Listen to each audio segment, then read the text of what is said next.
across the UK, on DAB+, on YouTube, on your mobile, and on your side. This is Talk.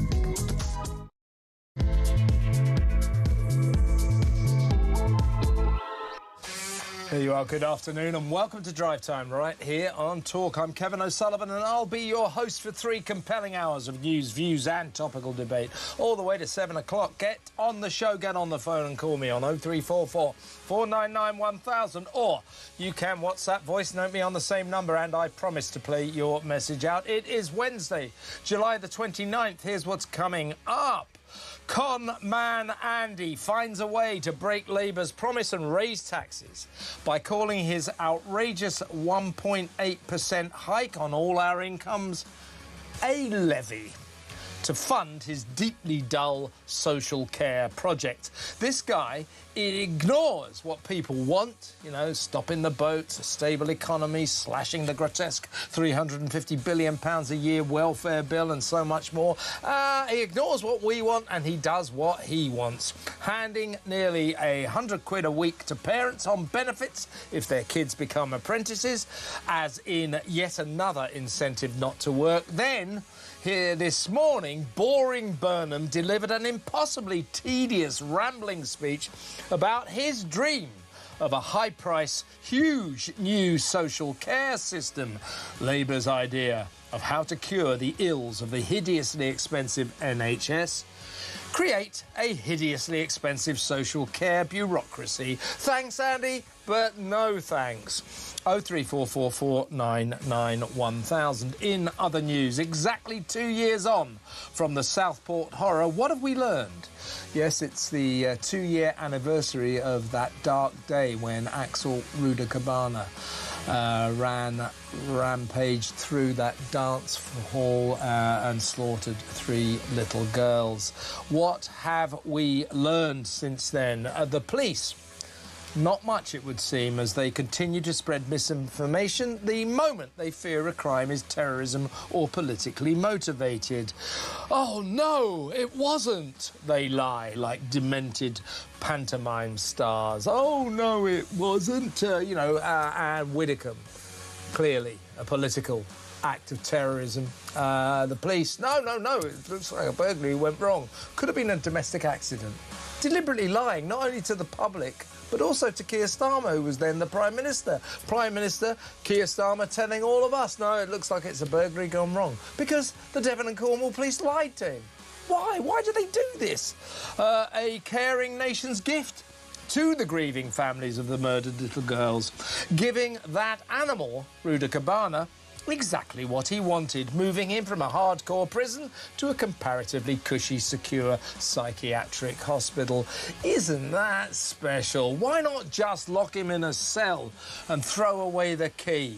0344 499 1000. Meanwhile, zany Zack Polanski commits political suicide, refusing to apologise for backing an Instagram post effectively calling for Nigel Farage to be guillotined. As police launched an investigation, the gormless green geek made a fool of himself on BBC Newsnight by claiming that the Reform UK leader was putting him in danger. Overgrown adolescents really should not run national political parties, and Polanski just proved it. 0344 499 1000. Also on today's action-packed show, the Labour minister demanding that the St George and Union Cross Union flags in her North London constituency are torn down because they are, and I quote, according to this Labour minister, unsettling, intimidating and othering. Is this official Labour government policy? I think we should be told. 0344 499 1000. Plus, the BBC in crisis as Netflix overtakes it as the first place British viewers go to check what's worth watching. Since no one is much interested in the state broadcaster's substandard output, is it time to scrap the TV licence fee pay? 0344 499 1000. And finally, selling the World Cup by the dollar. That bold oddball FIFA boss offering private investors a 20% stake in the next competition's profits. The useless FA is furious. So it's not all bad. All that and so much more. So don't go anywhere. Stick with me right here, right now on Talk, the home of free speech and common sense. Let's spend Wednesday afternoon together. Let's go straight over to my first guest. He's the political columnist at The Sun newspaper, former political editor there, Trevor Kavanagh. Welcome, Trevor. First of all, I want to apologise to you. I'm going to inflict upon you a couple of sentences from, I think, without doubt, the most boring speech I've ever heard by Andy Burnham. He speaks without notes. He also slurs and ums and ahs. He should use notes. He really should. But let's hear Andy setting out his bold vision for an incredibly expensive new social care system. Last week, I said we needed a different kind of politics, problem solving, not point scoring. Nowhere is that more urgent than social care. We have to find common ground and listen to others to find a way forward. It's time to draw a line under people playing politics when the human cost of that means carers struggling, families paying the price, and our NHS buckling under the strain. This comes down to a choice. We can carry on passing the problem to the next generation, or we can face it head on and work together to build a care system that gives people dignity, security and the support they deserve. Sorry, Trevor. Here's another clip from this riveting speech about social care. Take it away, Andy. I think social care in England is as unfair as American healthcare. The vulnerable pay with everything, and it can completely leave them with nothing. And, that flaw has been in place for a long, long time, and common sense says it can't be fair.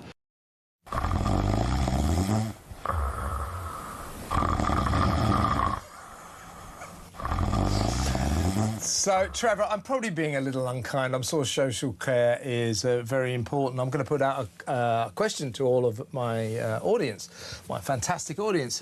Seriously, folks, let me know what social care actually is. I'm not entirely sure, but Andy is very keen on it. As I said in my monologue, Trevor, what worries me about this guy is we are screaming from the rooftops, the British people, could you, for God's sake, stop the boats?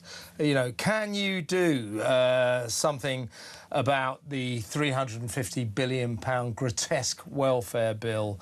Can you give us a stable economy? Do something about domestic bills? All of these things that we're asking for, that we want, well, palpably, we're making it clear we want. He utterly ignores us and just gives us what he wants, which is some tedious old claptrap about a social care system, which, of course, is Labour's solution to the problems of the NHS. The fabulously, disgustingly expensive, useless, dysfunctional NHS. According to Andy, the way to solve the problems is to create a fantastically, hideously expensive social care system. You couldn't make this stuff up, could you? No, and you haven't mentioned the £3 trillion national debt, £3 trillion national debt, to which this will be adding. It's going to cost a fortune. There's no way of raising the money except raising taxes. The taxes will be falling on people who are already paying through the nose, and it will be spent lavishly and unwisely. I mean, that's what Labour does. There's no proven indication in the past of any wise spending by a Labour government in office. And what we will see is well-intentioned plans to help people who perhaps the argument is noble, that elderly people shouldn't have to pay with their life savings for care. But, the answer is almost impossible to provide. And he's not providing the answer. He's just simply coming out with sound bites, which could mean anything, and will in the end mean whatever he wants it to mean. As Sarah Vine said in the Mail today, that he doesn't actually want to be Prime Minister. His dream job is to be the tambourine player in the Smiths. Now, let's talk about this guy. I also accuse him of being an utter con man. He keeps making this big thing about sticking to the manifesto that he's inherited. Part of that manifesto and part of the solemn promises made by the former Chancellor, Rachel Reeves, is that's it, no more tax rises, no more tax rises. It's sacred to, it was sacred to Keir Starmer's government. This guy has come in, made a big play of, I'm going to stick to the manifesto, I won't be breaking any of the terms of the manifesto, any of the pledges. So he's not going to be raising taxes to pay for this enormously expensive social care system that no one particularly asked for.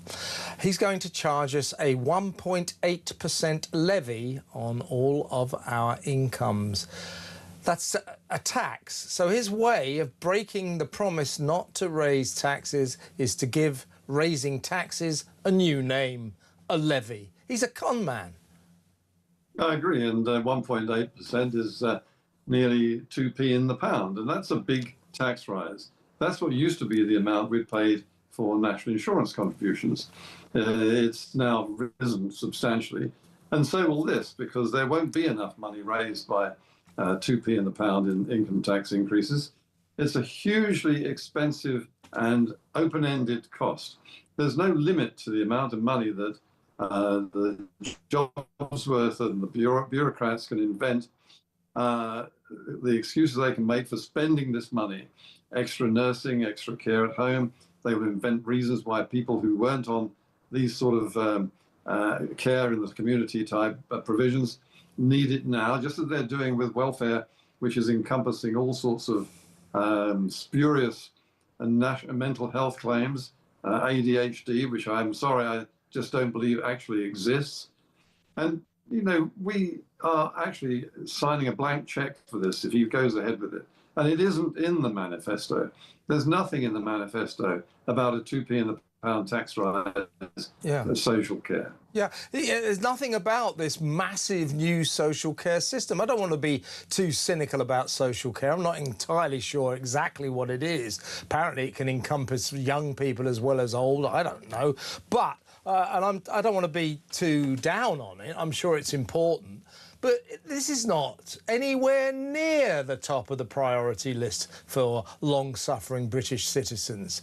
You know, when was the last time you heard someone in a pub, bunch of guys enjoying a pint, going, I'll tell you what we've got to do. We've got to sort that social care system out. It's just nonsense. He's inventing these priorities that are not our priorities. Again, where was it in the manifesto, by the way, that there will be a Downing Street North that he's going to fly up to every weekend, you know, 40 grand's worth of prime ministerial jet journey every single weekend. And where was that in the manifesto? This guy is breaking the manifesto wholesale on a massive basis, isn't he? Well, I think you underestimate the cunning of this con man, actually, Kevin, because the older voter traditionally votes more to the right than to the left. They've learned their lesson through a hard life. But this is aimed at the older voter who will suddenly find, they think, or have been promised, healthcare in their old age that they won't have to contribute to, because everybody else who will pay are those who are working, and they're not working anymore. They're pensioners mostly. So, you know, this is a very shrewd move. He's appealing to the older voter who may be thinking and worrying about dementia at the very first symptom of forgetting someone's name. Oh, I'd like a bit of that. If everyone else is going to pay out of their earnings, well, I'll be all right. I won't have to sacrifice my home in the process.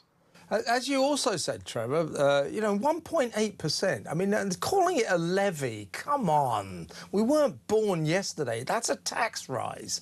1.8%, that's huge. 1.8% in the pound, come on. As is the national insurance surcharge.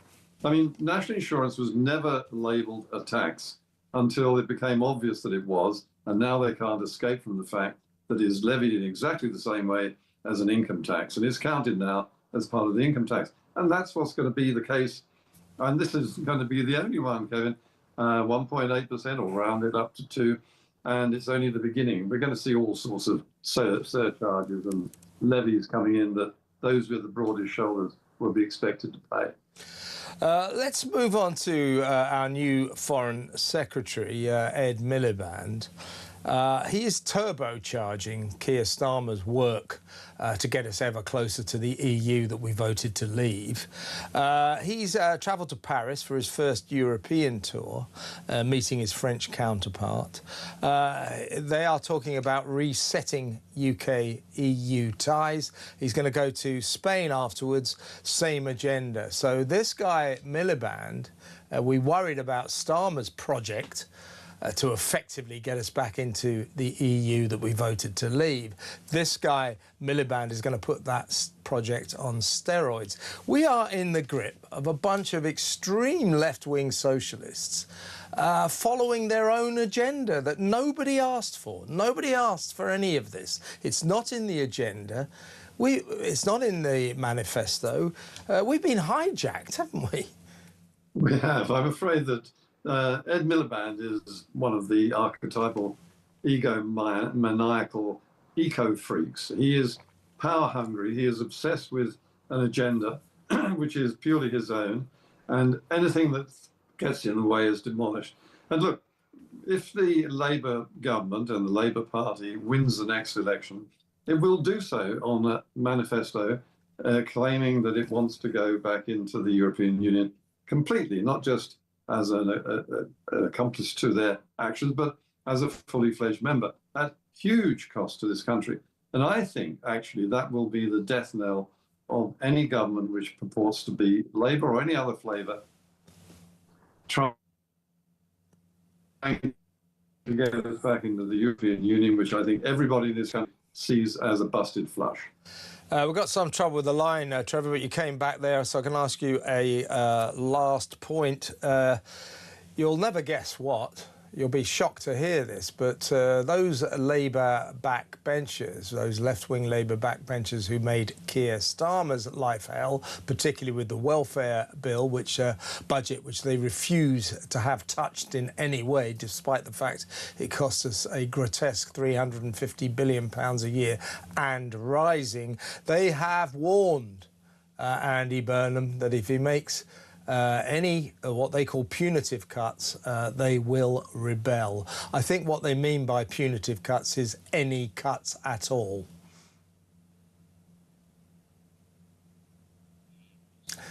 Yeah, I'm afraid we've lost the line there. Well, anyway, I'll leave that one hanging in the air, that Andy Burnham has the sword of Damocles hanging over his shoulders, just like Keir Starmer did. Keir Starmer tried to cut the welfare budget so he could pay for things like defence, that kind of little trinket, and he was unable to do so because they didn't let him. So he had to carry on with this enormous, grotesque, obscene welfare budget, and so will Andy Burnham. So he's going to go down exactly the same roadblock as poor old Keir Starmer. Remember him? Honestly, we made jokes about this, that when Burnham came in, we'd get misty-eyed with nostalgia about the good old days of Keir Starmer. It seemed like a joke at the time. I'm not laughing now. It seems absolutely true. I'm missing Keir. I really am. Next to Andy Burnham, he was a sensible person. I don't say that lightly.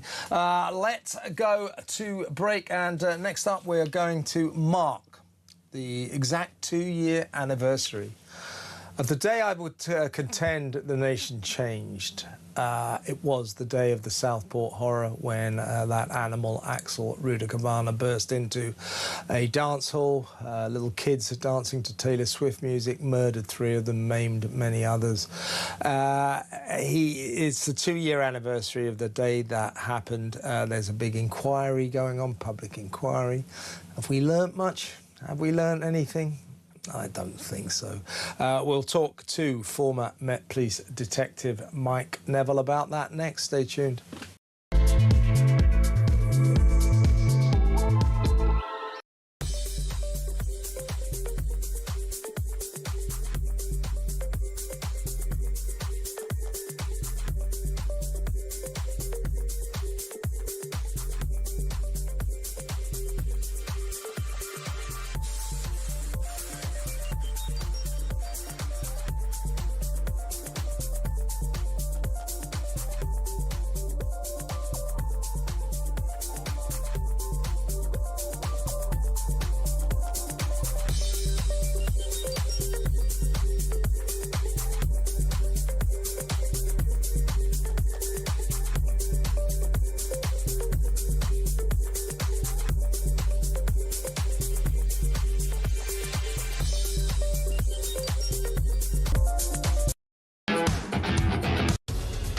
5th Prime Minister in 4 years. Blimey. And, well, look, we want him to succeed.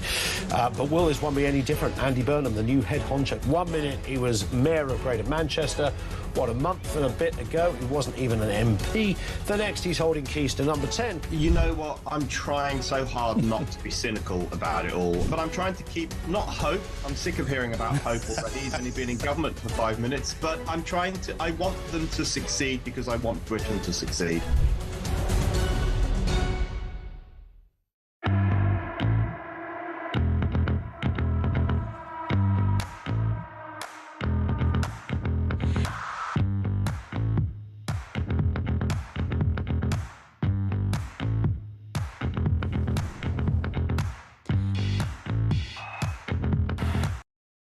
Across the UK, on DAB+, on YouTube, on your mobile, and on your side. This is Talk.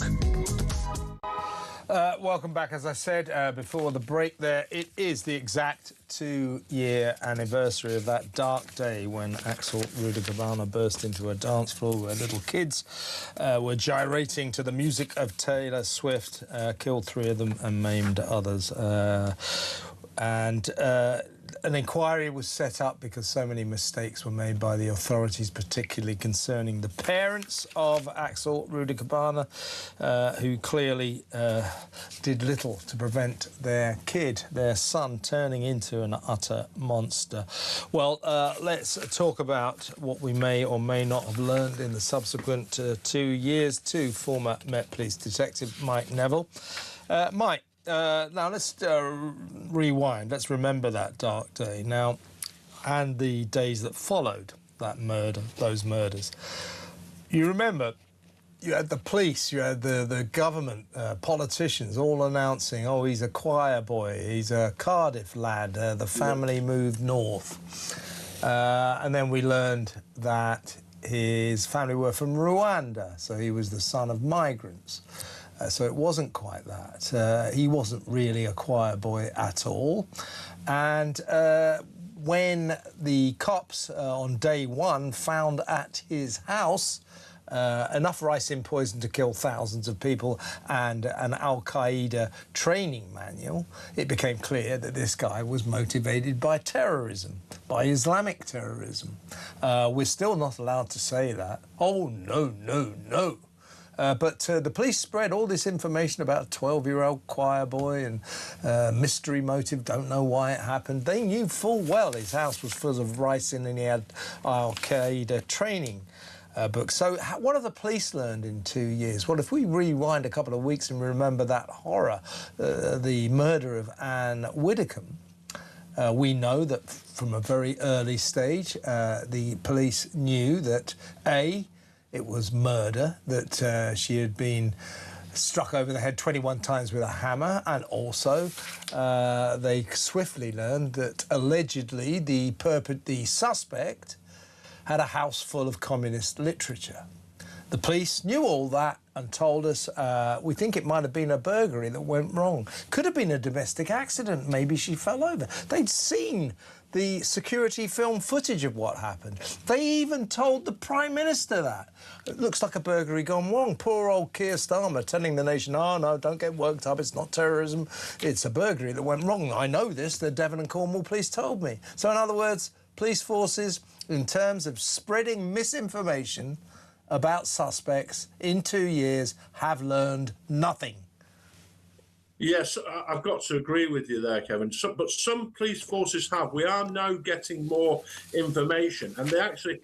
My first thoughts, of course, I've got to say, are for the families of the 3 murdered by that wicked man, and all the children and adults who've been impacted on this, who will probably remember this for the rest of their lives. It's terrible business. Probably the most wicked murder ever committed in this country, I would, and as I'm a crime historian, and I can say that. But as far as the police, things did change in the sense that when the Liverpool car crash during the football parade, we were told within a matter of hours, of course, that it was a white man from the local area. And they seem to be changing slightly. It did take them 18 hours to tell us that the Huntingdon train stabber was a black man from England or wherever. And so things have changed slightly in that respect. But as far as what have we learned? Well, they had a big inquiry to tell us that the authorities were hopeless, hadn't coordinated things together. How many times have we heard this? And that lessons will be learned. And we also heard that the parents were rightly condemned for their complete inaction and why they haven't been tried for some offences for their, allowing this wickedness to go on. I don't really know. But of course, these things go on, these inquiries. And we've got phase 2 now, which really kicks off in September of this, so that's September, over 2 years after the event, and will not report until May 2027. And that's all about, are our knife laws adequate? Can the...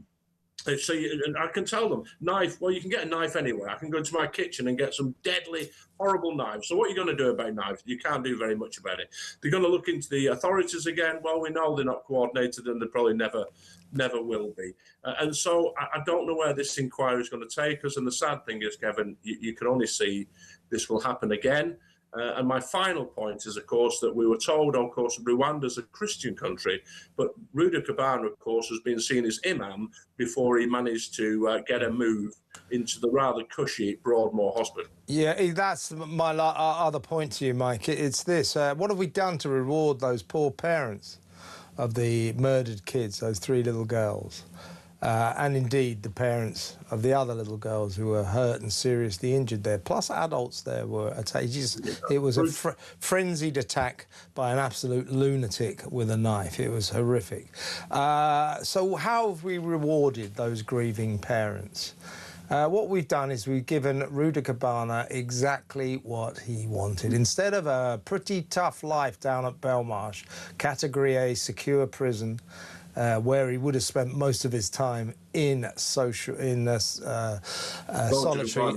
confinement, where he would have had a tough time, we transfer him to Broadmoor.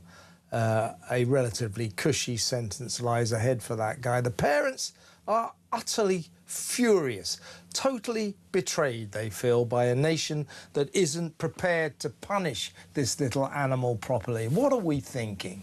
Well, it just shows this character is a manipulative, evil individual. The punishment should be to be put in a dungeon, to be fed bread and water, and to be allowed to read the Bible, and with a visit from a priest maybe once a day, once every 3 days. That would be my punishment for him. Instead of that, of course, we sent him to Broadmoor Hospital, where he's got all sorts of access to facilities. They really simply had a £250 million refit. What do you get for £250 million?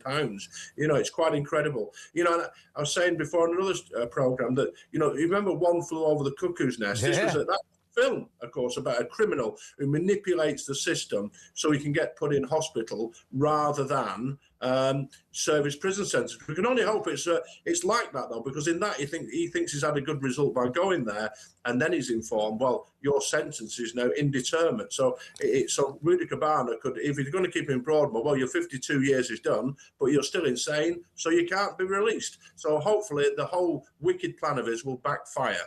Exactly right, but it's the parents. They're furious. They let it be known through their lawyers. And, this nation has let them down. Experts in the field of psychiatry have said this guy is manipulative, he's clever, he has conned the authorities into moving him from a high-security prison to a high-security psychiatric hospital. You know this, Mike, from your time as a cop. That's what all the super criminals want. Yeah, they don't want to spend their time in Wormwood Scrubs. You get a relatively easy time in places like Broadmoor. Rudy Kabana has been given what he wants, and we have, as a nation, in that respect, I suggest, severely betrayed those poor parents grieving for their little girls. I absolutely agree with you. And as I've said, he should be locked away somewhere where there's a dim light and nothing to do, and he can just simply reflect on his wickedness for 52 years. And let's hope he is dead before that goes, and so he's never, ever released. I mean, my views on the death penalty, Kevin. That, to me, this crime is worthy of the death penalty. Yeah, let's briefly talk about that, because You know, I've always been quite diffident about the death penalty. You know, I'm persuadable. I don't have any strong feelings about it. But when I see a crime like Axel Rudikapana's, I think, well, you know, that guy doesn't deserve to live. The state ought to put him out of our misery. So, yeah, a death penalty for people like him. And here's the reason why we ought to start to think about it, about our worst monsters, if you like. They cost a lot of money. It costs £40,000 a year to keep the average prisoner in jail. Taxpayers pay 40 grand a year for each prisoner. About £60,000 a year to keep them in a high security prison like Belmarsh. And how much do you think the bill is for a year in Broadmoor for each inmate? It's £100,000. No, it's £360,000. We are going to spend more than £1 million every 3 years keeping Axel Rudikapana in his cushy little psychiatric cell. So £1 million every 3 years. By the time it's untold fortune it's going to cost us to keep that guy alive. Makes you wonder why we bother, doesn't it? Well, it does, because when you've got cases like Lucy Letby, where you're wondering, you know, is there some doubt? We'll have to look into this. But when you've got cases like Axel Rudikapana, cases like the Yorkshire Ripper, cases like Myra Hindley and Ian Brady, where there's absolutely no doubt whatsoever what they've done. Why haven't we got the death penalty? It is, we need to have the ultimate punishment so these wicked people see what has happened. And we know it has a detrimental effect. I've spoken to criminals. As I say, I'm a crime historian. The great train robbers did not take pistols or guns on that raid because they didn't want anybody being killed, because they would have been hanged. And so criminals understand that, and we need to have a society where the most wicked people are dealt with in an appropriate way. I agree. We've got to stop being quite so pious. It's when it's an obvious case. You know, there was no doubt Rudikapana did this from day one. There was no doubt he did this heinous crime. One of the worst crimes probably ever anywhere. It is the brutality. I would argue, Kevin, the brutality of this. Let's remind 100 stab wounds on some of the victims.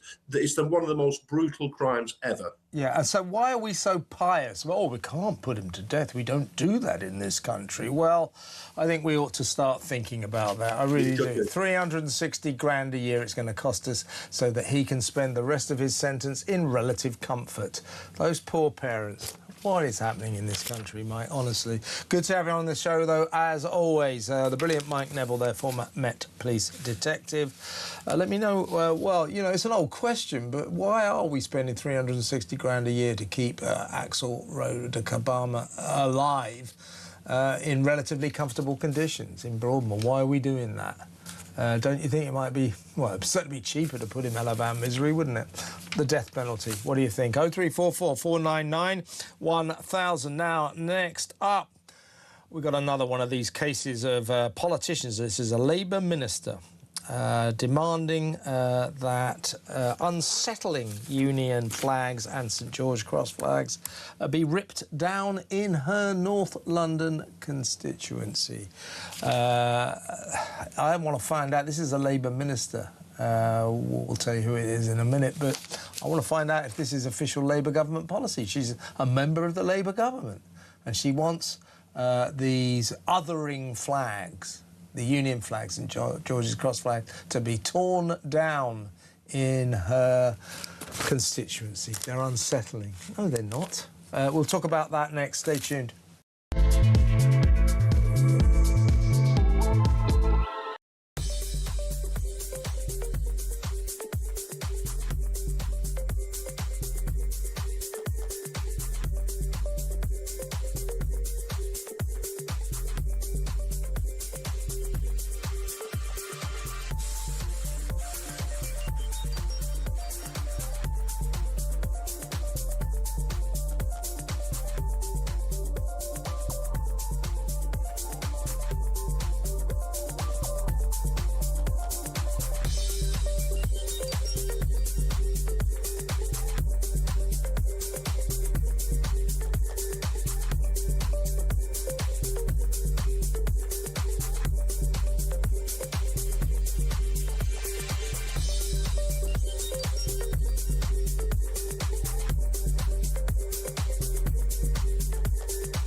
across the UK.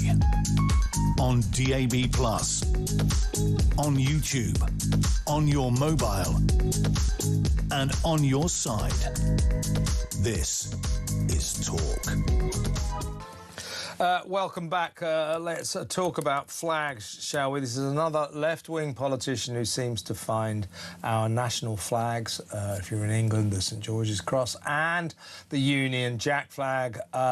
She says this is the Labour Minister for Courts and Legal Services. Her name is Sarah Sackman, and she says that the St George's and Union flags in her Golders Green and Finchley constituency, that's up in North London, near where I live, as a matter of fact, are, and I quote, unsettling, intimidating and othering. And she demands they are taken down. I wonder if this hatred of our national flags, our patriotic flags, is official Labour government policy. We'll have to find out. In the meantime, let's talk to a shopkeeper and a patriot from that area who did put flags up in Golders Green. How dare he? Welcome to the show, Jack Miller. Hello, Jack. Hello there. There's a couple of things I want to say about this. I live literally up the road from you, from Golders Green and all that area, so I drive through there a lot. Still lots of flags around. Good to see. Now, some of those flags, people like you put them up. Good for you. Why not? Some of them, I know, were put up by the Jewish and the Persian Iranian community who are working together for their separate causes, and they put these up to say, you know, we are Persian Iranians, we are Jewish people, but primarily we're British, we're English, and we put these flags up. And this woman, Sarah Sackman, your MP, wants them torn down. What do you think about that? Well, I am a member of the Jewish community, and we don't see it as being we see it as a beautiful flag. And as the Jewish people all being immigrants to this country at some point, where we were allowed to be accepted, we were allowed to keep our customs, we were allowed to be part of the community and be able to achieve things, we're proud to be British and we're proud of our flags, and that's why we hung the flags up all over. We rented a cherry picker, and there was about 30 of us of the local community all were putting up the flags, and we've not had any negative comments about the flags. Yeah, no, I walk through that area. They look great. They look fantastic. And your MP, though, Sarah Sackman, she's a minister, so she's sort of semi in the cabinet. So she's the Minister for Courts and Legal Services. She said that she wants these flags torn down because they are unsettling, intimidating and othering. Who do you think, Jack, they might be unsettling and intimidating and othering to? Who would be unsettled by these flags? I just don't understand this. We go anywhere around the world on holidays, and we see the stars and stripes all over the States. We see the tricolour all over France. You know, why is the British flag, why does she see it unsettling? I don't know any British people that are unsettled by it. Yeah, as I said to you at the beginning of our conversation, you know, I live in the area, I know people, I know Jewish people in the area, and what I found very inspirational about these flags in our area is this. They're put up by people like yourself, a lot of Persian Iranians as well. I know that both communities have become very close in adversity, as it were, to say, look, yes, we're Jewish, yes, we're Persian Iranian, but primarily we are English, we're British, and these are our flags. It's a gesture to say that, you know, that these flags are not othering, they are inclusive. They make you a part of our community, which you are. I mean, what is this woman talking about? I don't understand this. I'm a religious Jew, and in every synagogue on a Saturday morning, we have a special prayer in the middle of the service for the King, the Queen, Prince and Princess of Wales, the British Armed Forces, and it's, you know, we're proud to be part of British society. We're thankful that the British society is giving us a home. We're thankful that we're able to have free speech and we're able to work in any environment we choose and be able to become the best possible versions of ourselves. Well, exactly right. And let's not forget, obviously, the Golders Green, a very Jewish area, has suffered in the last year or so, has suffered greatly. It's like a kind of top target for Islamic maniacs. So you had the ambulance firebomb attack, and then you had the incident where somebody was stabbed. We've got to be a bit careful about that because that's an ongoing legal case. But you know what I mean. You've suffered in Golders Green, and I would imagine you found some comfort getting together and putting these flags up. Do you know, it's like we put the flags up and it shows a camaraderie with the whole country. That's it. The whole country sees that we're all together. It's not a separate thing. It's that we are almost put into a ghetto living in these communities because we feel safe together. But we consider ourselves part of the British community, and we show our love for British culture. Exactly, Jack. And you're not going to take these flags down. You're not going to let them take them down, are you? Well, if they take them down, we just put them straight back up. It's not, we don't really care what she says. It's extraordinary. This is a member of the Labour government. As I say, she's not just an MP. She's a senior member of the Labour government, and she thinks our national flags, the St George's Cross and the Union Jack, are unsettling, intimidating and othering. I think they're a brilliant, patriotic display of community. That's what I think they are. Do you know, you see the cut of her jib really by, her husband is a human rights lawyer, and he's worked for trying to get Shamina Begum back into this country. And it just says it all, really, doesn't it? It's I don't know what to say. Well, this is basically, let's face it, the Labour Party has got a long, troubled history of anti-Semitism.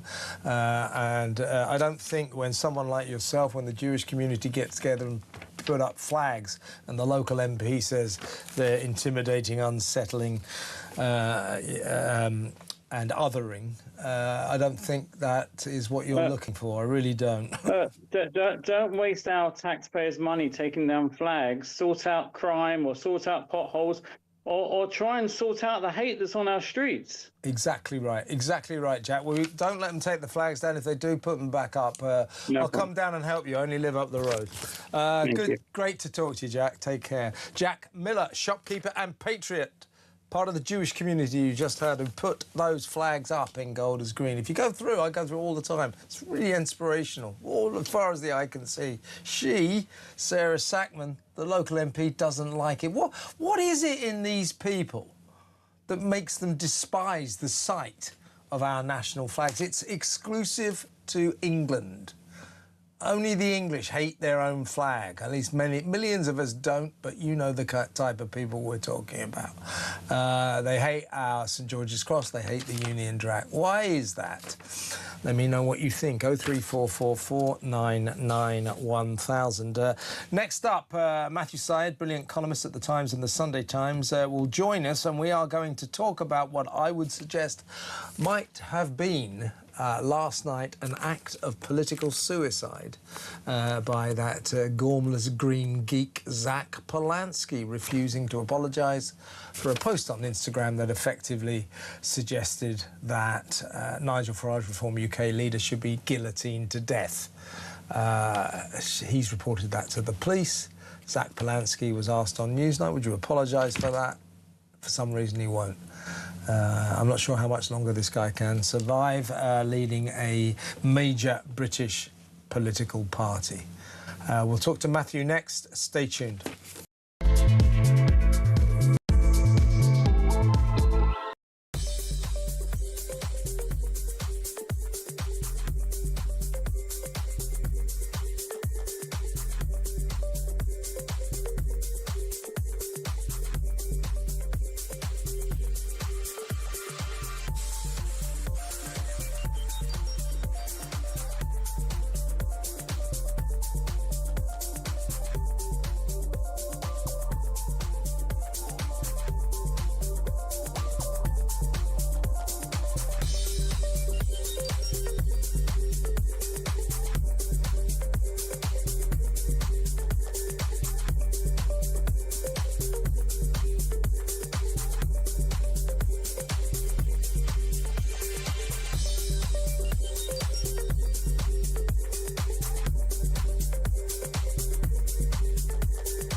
fifth Prime Minister in 4 years. Blimey. And, well, look, we want him to succeed.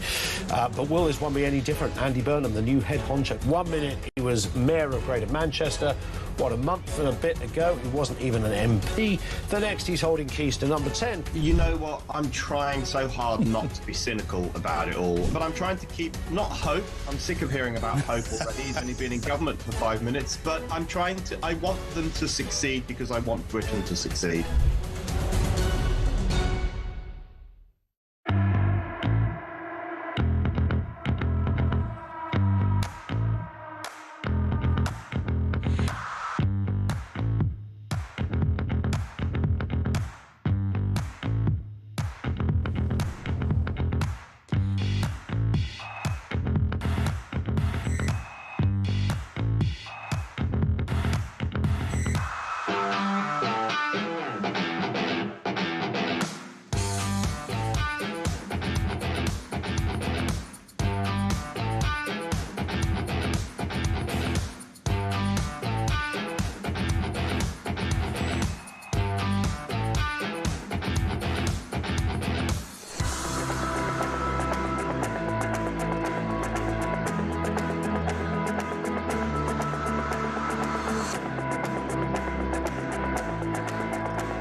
Across the UK, on DAB+, on YouTube, on your mobile, and on your side.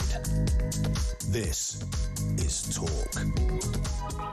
By the way, talking about the flags in Golders Green, that is part of Barnet Council's area. They've sent us a statement, but the headline on it is good news. They're not. They don't like the lack of safety about hanging flags on lampposts. I'm not quite sure why that's supposed to be dangerous, but they do say they're not going to waste council money taking those flags down. So let's hope they stay up. If only for me, because I can drive through and look at them. It's great. Matthew Syed, excellent columnist for the Times and the Sunday Times, is in the studio. Welcome, Matthew. Now, Nigel Farage has reported Zack Polanski, the Green leader, to the police after Zack collaborated in a post on Instagram with a kind of a fat guy with a stupid hat on, wearing a T-shirt saying, "We're only making plans for Nigel," with a guillotine under it. Nigel Farage has suggested that is incitement to murder. I would say it's not much more than a sort of political spat, but Zack Polanski was invited specifically onto Newsnight on BBC last night to discuss this and to obviously offer an apology. But this is what happened. Do you want to take this opportunity to apologise to Nigel Farage? Well, if I'd done it deliberately, I'd be apologising. But because this was a mistake, I think the important thing is that I point out it's a mistake, that I also make sure that I condemn political violence. And also, crucially, I make a commitment to be better on my social media. OK. Do you want to apologise then or not? No. The reason for that is because Nigel Farage, when I posted this, or when the person posted it, it got less than 1,000 likes. Nigel Farage then took it, cropped it, so it made it look like I posted it, which I think was fundamentally dishonest. It's now had 3.2 million views. So actually, this whole conversation has been seen more because Nigel Farage, Lee Youssef, and I think Richard Tice posted it. So I'm accepting my responsibility in that I shouldn't have accepted that collaboration. I'm accepting that we all need to condemn political violence. But I also think the reporting to the police, the ramping up of the language to say this is incitement to murder me, feels like that's also putting me in a dangerous spot. I think that response to that situation makes it quite clear that Zack Polanski is not fit for purpose as a party political leader in this country. I mean, he made a mistake, he admits that, but he won't apologise, and in fact says that because Nigel Farage complained about a post arguably threatening his life, that Nigel Farage was responsible for putting him, Zack Polanski, into danger. Incoherent, dangerous, and I think possibly an act of political suicide. Hypocritical too. Yeah. What a dreadful interview. That's the first time I've just seen it here. Yeah. And I found myself feeling repulsed by this. I mean, I don't know how you feel, taking a step back. Don't you think politics has just got way too vicious? Way too vicious. I'm a great believer in free speech. Really subjecting somebody's arguments to a forensic analysis. You know, really great debate. But these personal attacks, a guillotine, I mean, this is absolutely outrageous. And when you think of the wider context of politicians being attacked, being scared for their life, why would any young or older person want to go into politics with the toxicity that we see today? I mean, look at the low... I mean, I don't know if you feel the same way. Don't you think the quality of politicians... Oh, God, it's very low, frighteningly low. For a very, very long time. I mean, I was tempted to go into politics. I did actually stand. You're too clever, mate. Well, 2001, I did stand. And I felt proud to stand. You know, I thought it was a wonderful thing to try and get into Parliament, to try and make a difference. You know, I came from a comprehensive school in suburban Reading, and I thought that, you know, that's the place where Churchill went, Parliament. Now, I just look at people like Polanski, and I see low rent, low quality people who use social media, arguing over likes and tweets, incapable of apologising for what clearly was a mistake. And I just think, why would anyone want to get into that? And this is a guy, Polanski, who a few months back, there was that stabbing in Golders Green, where the cops did a great job, and a couple of lefties sort of said, oh, that's police brutality, because they violently suppressed the guy with the knife. Quite rightly, obviously. Polanski said this is police brutality. He apologised for that post, said, oh, I didn't know the details, shouldn't have done it. So he's got form with this. But what he's saying in terms of this Instagram post with the guillotine is, oh, it was a terrible mistake, I shouldn't have done it, but I'm not going to apologise. And what he went on to say, Matthew, was, well, I might apologise if Nigel Farage apologises to me. What is this, the school children's playground? Yeah, no, I agree. By the way, just on the police, do you remember during the Southport riots? Yeah. Police stood in harm's way. Yeah. One was knocked unconscious. In a hotel in the north of England. They stopped people entering and potentially committing mass murder. I saw the bravery of some of the... Are all police perfect? No. Can they improve what they do? For sure.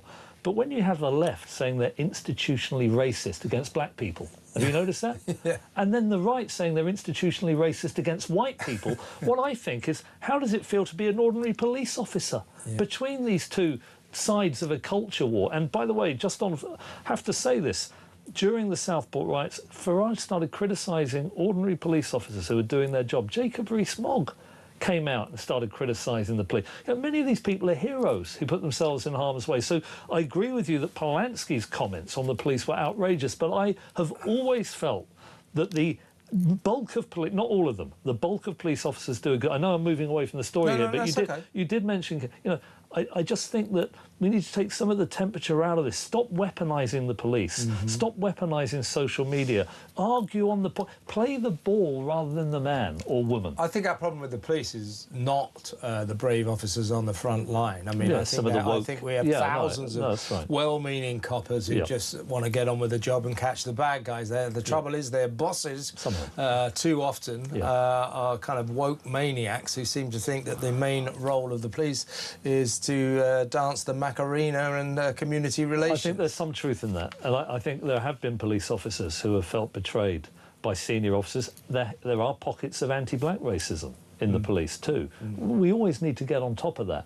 But I felt that when they were out there putting their lives on the line, as they do so often, whenever I walk down the street and I see a police officer, I always, and I'm not trying to say this is a morally virtuous thing to do, I always thank them. And I say most of us are behind you. And it's not easy to it's not about the ordinary coppers out there trying to do a decent job. It's about them being mismanaged and led by donkeys, to be honest with you. Some of these police chiefs are ridiculous. By the way, so this guy Polanski, I mean, when you look at his policy platform, you know, I like to think of myself as someone, I don't know, I want to see a fairer society. I want to see kids from working class backgrounds doing really well. You know, I see now in the world I mentioned the comprehensive school, but I now operate in a world where you see some of the middle class advantages, right? The internships. You know, you see how it can all be stitched up. I want to see a fairer society. But this person is almost like a Marxist.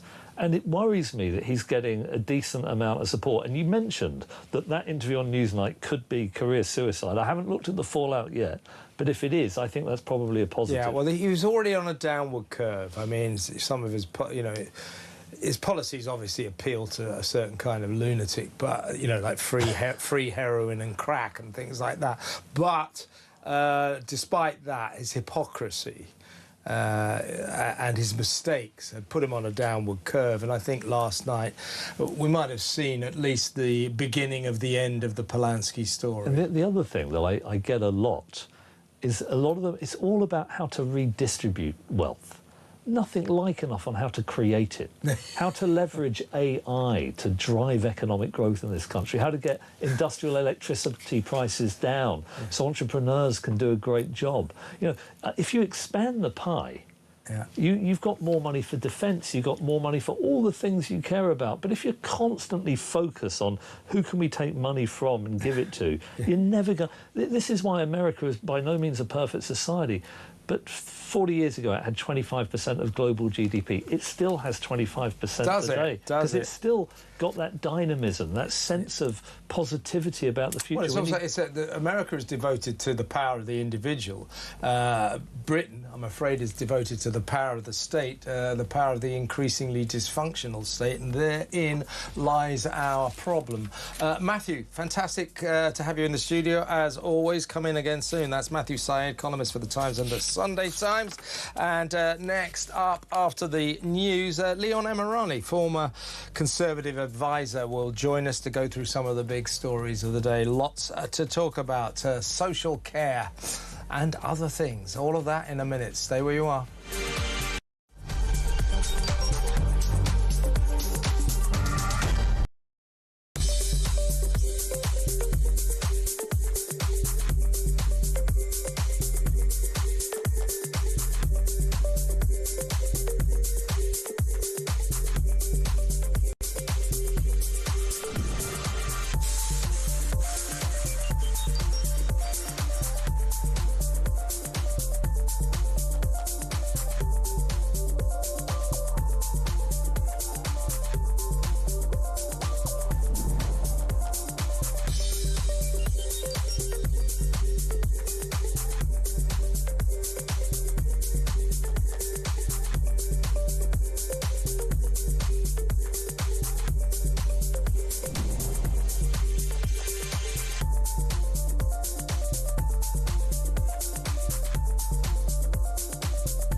Across the UK, on DAB+, on YouTube, on your mobile, and on your side. This is Talk.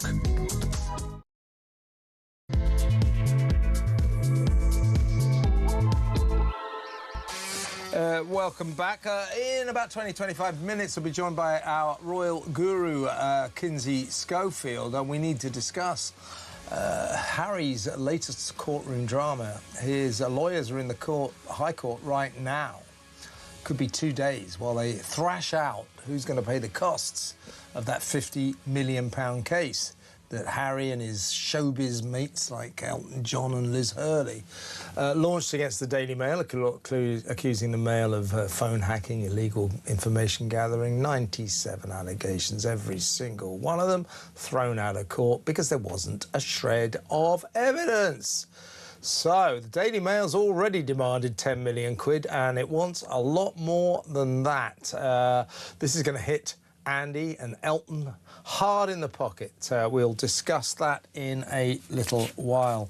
But first, in the studio, former Conservative advisor Leon Emirali. Hi, Leon. Hi, Kevin. Good to be here. Good to have you on the show. Let's talk, first of all, look, I don't want to sound too cynical about Andy Burnham's social care initiative. I mean, I'm sure social care is very important. I'm not even quite sure what it is, but he wants to spend a fortune on it.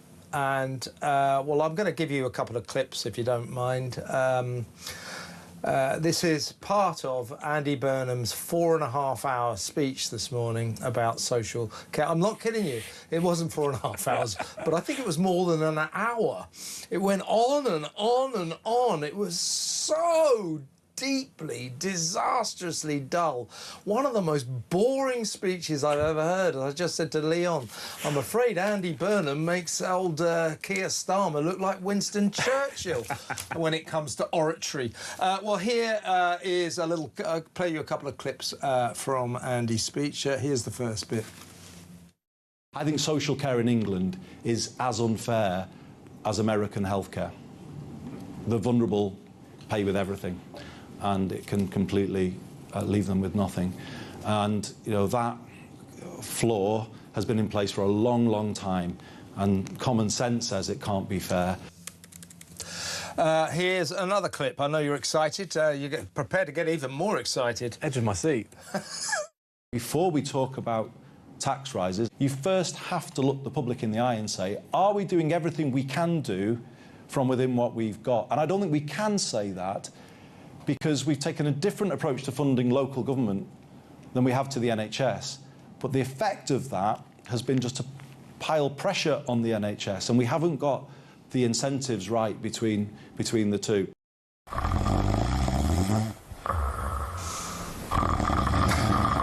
mean, really, it's so dull. Look, it's worthy, and I'm sure it's quite important.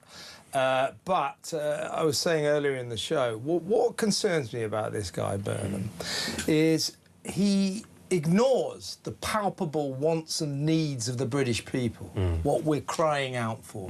Stop the boats, stop spending 350 billion quid a year on welfare, bring down our bills, the cost of living, the economy. This is what we're asking him to do. So he completely ignores us and comes up with his own favourite priorities. You know, apprentices, we'll talk about that in a minute. But now this massive social care system that he proposes wasn't in the Labour manifesto. He's not, of course, he's not going to break Labour's promise that to raise our taxes. He's not going to raise our taxes. He's going to impose on us a 1.8% levy. That's a tax. He's going to break the promise. He's going to tax us 1.8%. That's a lot of money for something that wasn't in the manifesto, and something incredibly expensive that he thinks will cure the ills of the incredibly expensive NHS system. It's mad. Well, this is it, Kevin, and I think my concern is that, you know, he's come in, and fair play to him, he's getting, well, he seems to be getting stuff done, but the problem is all the stuff he's proposing is so unbelievably expensive. I'm not saying it's not worthy, it is, you know, social care is an issue. How we fund that is an issue, but he can't go and say, I'm going to spend all this money, well, it's not his money, it's our money, on fixing an issue that the public have not voted for. And I think if he continues along these lines, I know he keeps saying no general election, no general election. I'm sorry, mate, but eventually you are going to have to call a general election, because what you're proposing goes counter to what was in the Labour manifesto, and it's just too expensive. These are too big an issues to do on a whim. Yeah, and he keeps saying, you know, I'm going to stick to the terms of the manifesto. And then there were subsequent pledges that he's also promised to stick to, one of which was Rachel Reeves's promise not to raise our taxes. She said that's the end of tax raising.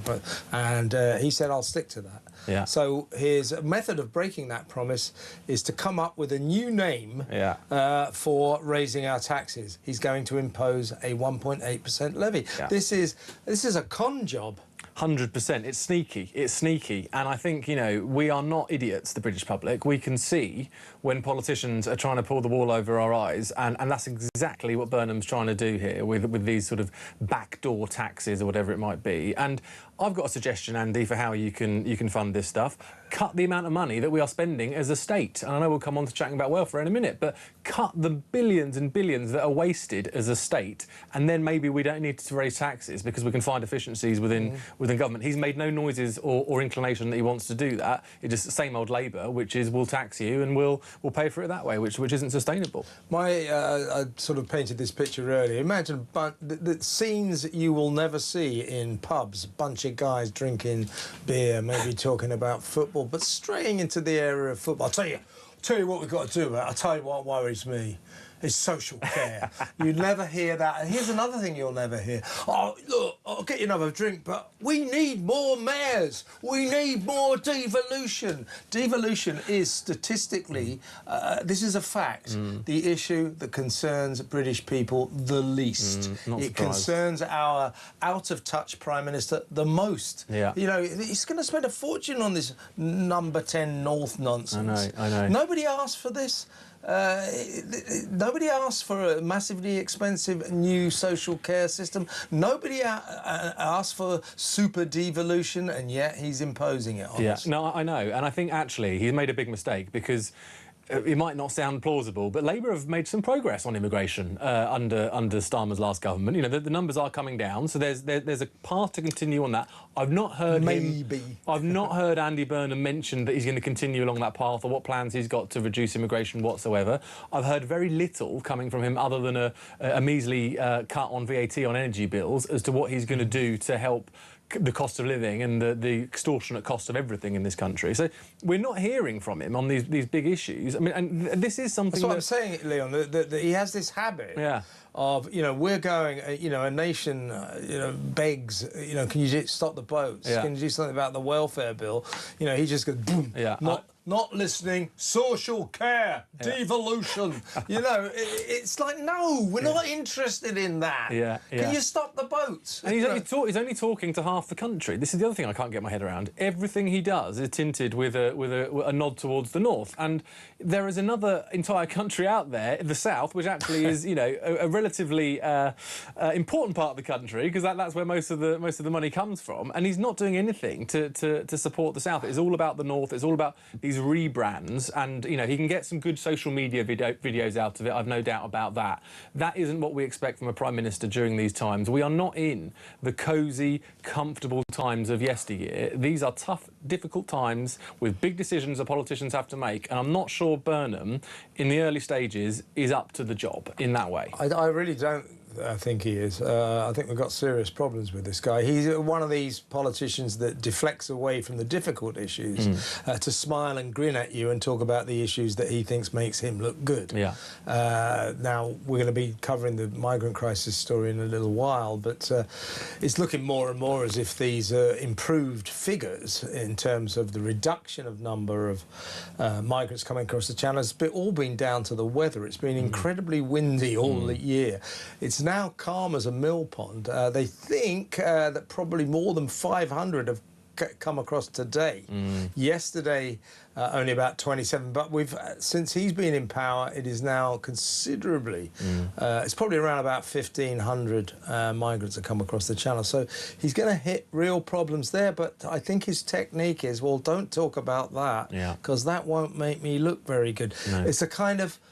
ignore the problem and it will go away approach. Well, it won't go away. Yeah. It feels very much. I mean, I know he is a child of the Blair era.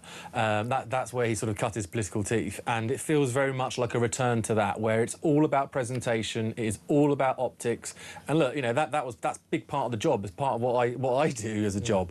But that isn't the be all and end all. You need to have focused, serious policies that tackle the issues people care about. Exactly as you say, down the pub, people aren't worried about this as a forefront issue. It's important, I'm not denying it, it's really important that they get it right, and there's a knock-on effect for things like the NHS, but it isn't signalling to the public he understands what we are talking about and what we need to get done, and I think that's going to cause him political problems further down the line once this honeymoon period is over. Yeah, and in private, what he'd like is exactly what Keir Starmer would like, and that would be his Labour backbenchers to see reality and allow him to slash the grotesquely huge 350 billion quid a year welfare budget.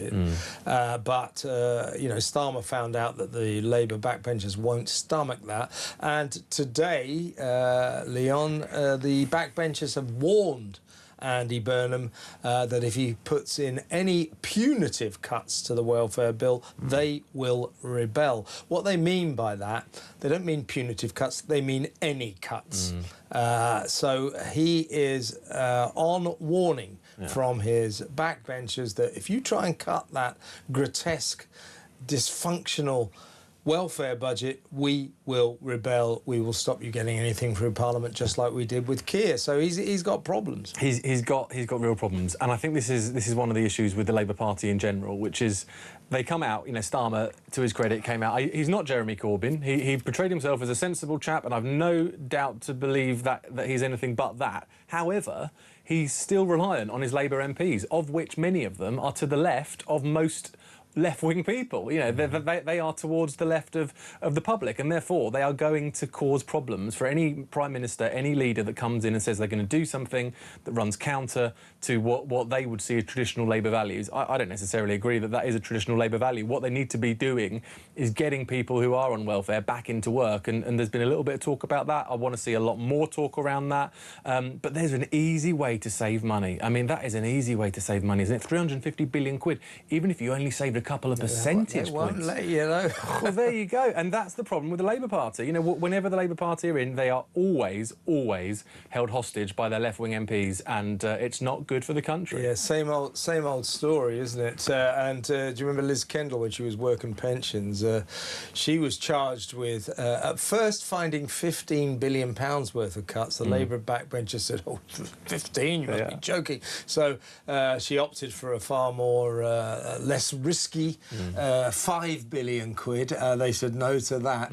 And by the time it ended up in Parliament, Starmer ended up, and Liz Kendall, having to commit to more spending on welfare. It is the trap that they are all imprisoned in. Yeah, it is. And I'm not saying that doesn't go on in the Tory party as well. Any party, you are holden to the MPs, and they'll all have their own sort of pet issues that they care about. But a strong leader and a good leader is able to compromise, is able to negotiate with their backbenchers. They shouldn't be led. It shouldn't be the tail wagging the dog. And I feel like that's a situation we're in again with Burnham. Indeed. Talking of political leaders, let's talk about Zack Polanski, the Green leader. Now, he collaborated in a Instagram post, now notorious, of a kind of fat guy with a T-shirt and a stupid hat on. And the T-shirt, though, had a guillotine on it, and it said, we're only making plans for Nigel. That's a reference to a pop song by the group XTC, if you're too young to remember that. So we're only making plans for Nigel, guillotine. Nigel Farage, I think slightly opportunistically, frankly, did report this to the police, said this is incitement to murder, but it's something we should take seriously in the wake of the Anne Widdecombe horror, obviously. Now, Zack Polanski immediately announced, well, this was a mistake, I didn't really look close enough, and so, yeah, you know, I didn't mean to do that. This is what happened when he went on to Newsnight last night, and the reason I'm going to play you this clip is I think this may be the very moment, the exact moment that Zack Polanski committed political suicide. Do you want to take this opportunity to apologise to Nigel Farage? Well, if I'd done it deliberately, I'd be apologising. But because this was a mistake, I think the important thing is that I point out it's a mistake, that I also make sure that I condemn political violence. And also, crucially, I make a commitment to be better on my social media. OK. Do you want to apologise then or not? No. The reason for that is because Nigel Farage, when I posted this, or when the person posted it, it got less than 1,000 likes. Nigel Farage then took it, cropped it, so it made it look like I posted it, which I think was fundamentally dishonest. It's now had 3.2 million views. So actually, this whole conversation has been seen more because Nigel Farage, Lee Youssef, and I think Richard Tice posted it. So I'm accepting my responsibility in that I shouldn't have accepted that collaboration. I'm accepting that we all need to condemn political violence. But I also think the reporting to the police, the ramping up of the language to say this is incitement to murder me, feels like that's also putting me in a dangerous spot. So he's refusing to apologise, admitting he did something that was very wrong. Later in that interview, he said, well, I might apologise to Nigel Farage if he apologises to me as if it's some couple of kids having a scrap in the playground, really juvenile stuff. He goes on to say, that Nigel Farage has put me into danger. Now, Polanski's political fortunes were already on the slide. If you watch his poll ratings, his favourability, they're really they're plummeting. That last night might be, if not the very end of the Polanski story, the beginning of the end of his story. You've got to apologise for that. That's a suicidal thing not to do. Yeah, no, you've got to take responsibility for it, haven't you? And I think we're in such a horrible moment in terms of politics right now, where you can't have a serious debate without someone threatening violence against the other because they disagree with their political views. And if you are a leader of a mainstream party, which, you know, to their credit, the Greens have now become, you've got a different responsibility than when you were just a rabble-rouser that no one paid attention to. And I think Zack Polanski has to recognise that.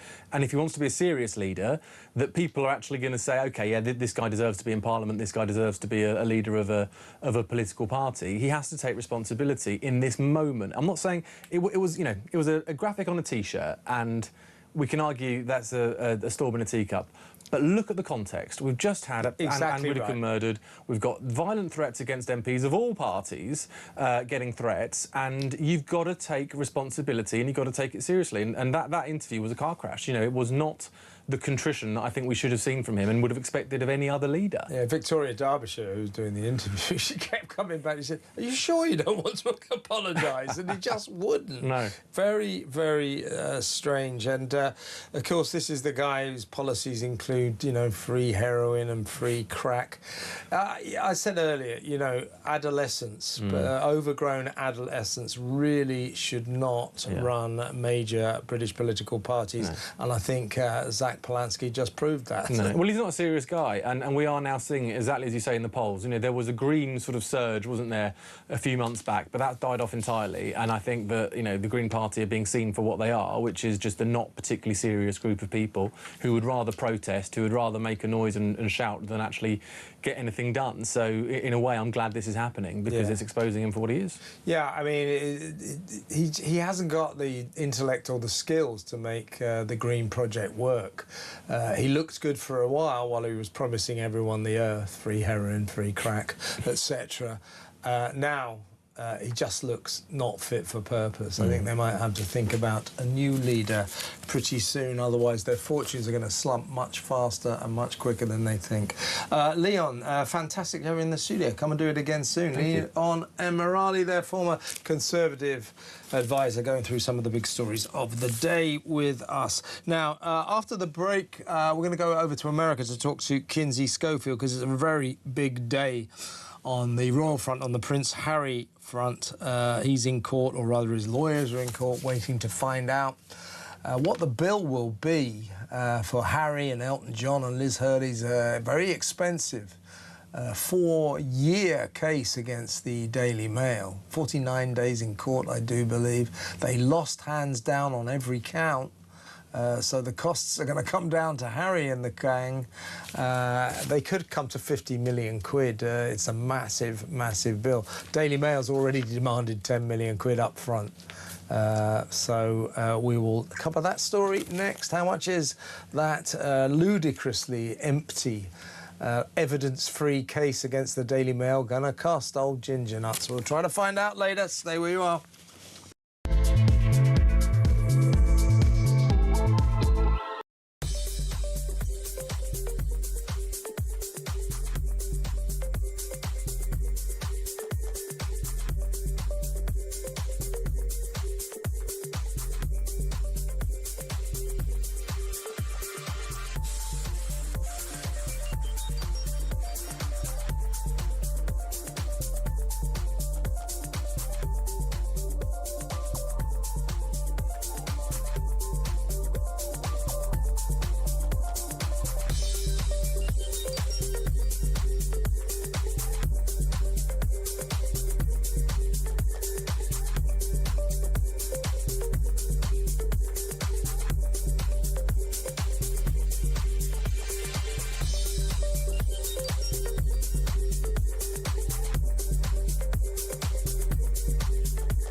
Prime Minister in 4 years. Blimey. And, well, look, we want him to succeed.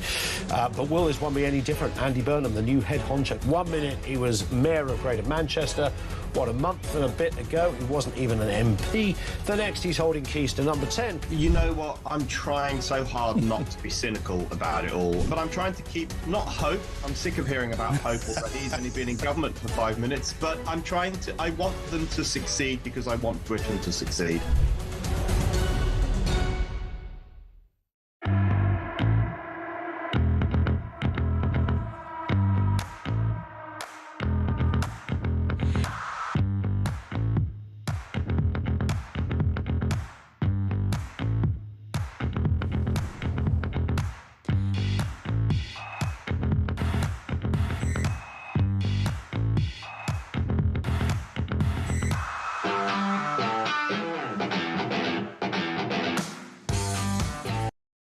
Across the UK, on DAB+, on YouTube, on your mobile, and on your side. This is Talk. Welcome back. Yeah, big day for Prince Harry and his showbiz pals like Elton John and Liz Hurley, also Baroness Lawrence.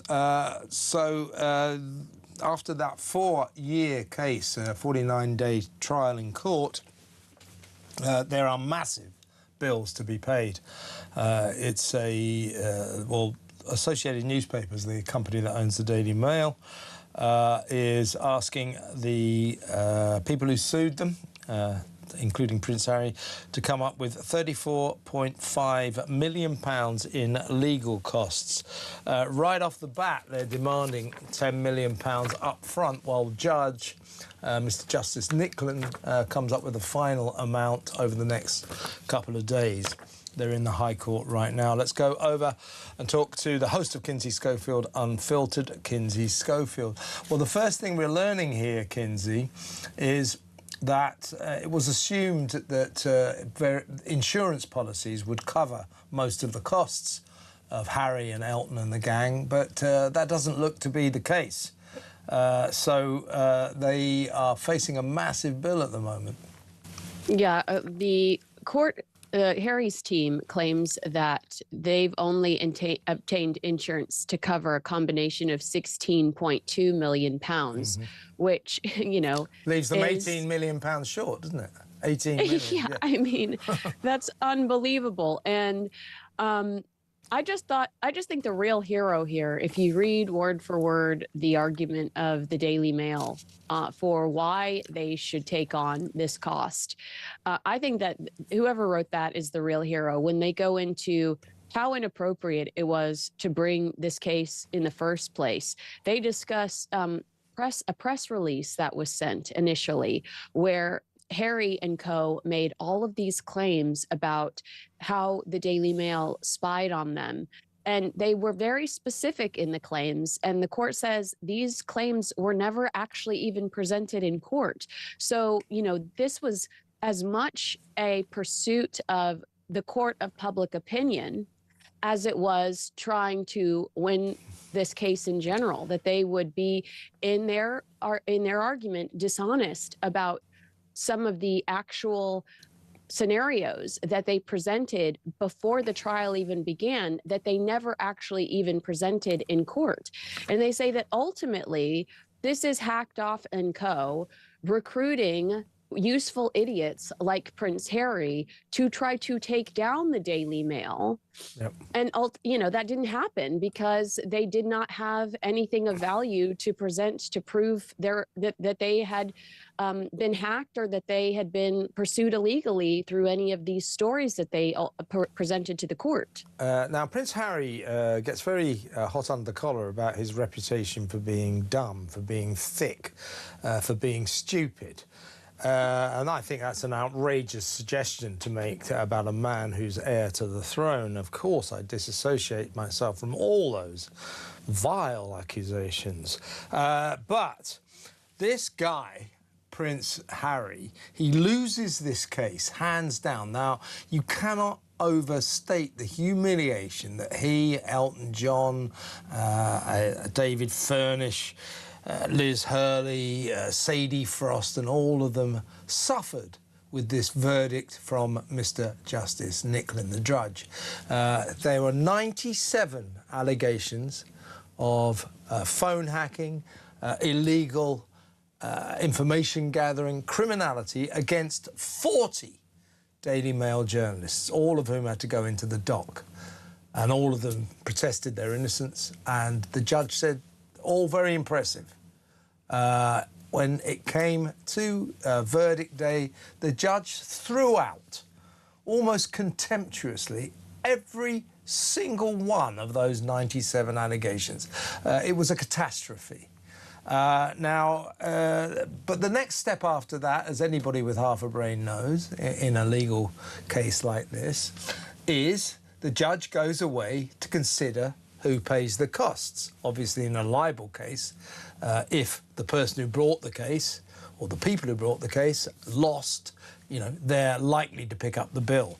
But here's how to almost make sure of that. When the judge handed down his verdict on July the 7th, old Ginger Nuts, Prince Harry, immediately announced that this was a complete and obvious whitewash. Then Mr. Justice Nicklin went away to decide who's going to pay for this extremely expensive case. I think Harry made it pretty obvious that he's going to shoulder most of the bill because of his stupid outburst about obvious whitewash that the King, we know, was particularly furious about. I mean, what an idiot. What an idiot indeed. It's like your attorneys should have known better. Also, that was released about 20 minutes after the verdict was, so you know he didn't have time to read the over 400 pages that the judge so eloquently, so thoughtfully put together. The judge spells out his reasoning for every single instance, you know, in over 400 pages. You know, and it's for dummies. I mean, anybody can read it and go, okay, I digest that and I understand that. My point is that Harry didn't read it. He just lashed out immediately with that statement, which, to your point, insulted the King's court, insulted his own father's court. And we hear that Harry's so desperate to come back to the UK. Then why would you insult its justice system? That makes absolutely no sense. But I also, Baroness, can you help me with her name? Dorian. What was Baroness Lawrence? Yes. Doreen? Is it Doreen? Doreen Lawrence, yeah. Doreen Lawrence co-signs on Harry's, you know, Harry's hissy fit. And, it, you know, they even go in court today about how Harry is the one that pursued her because they knew it would look good because she had a dead son.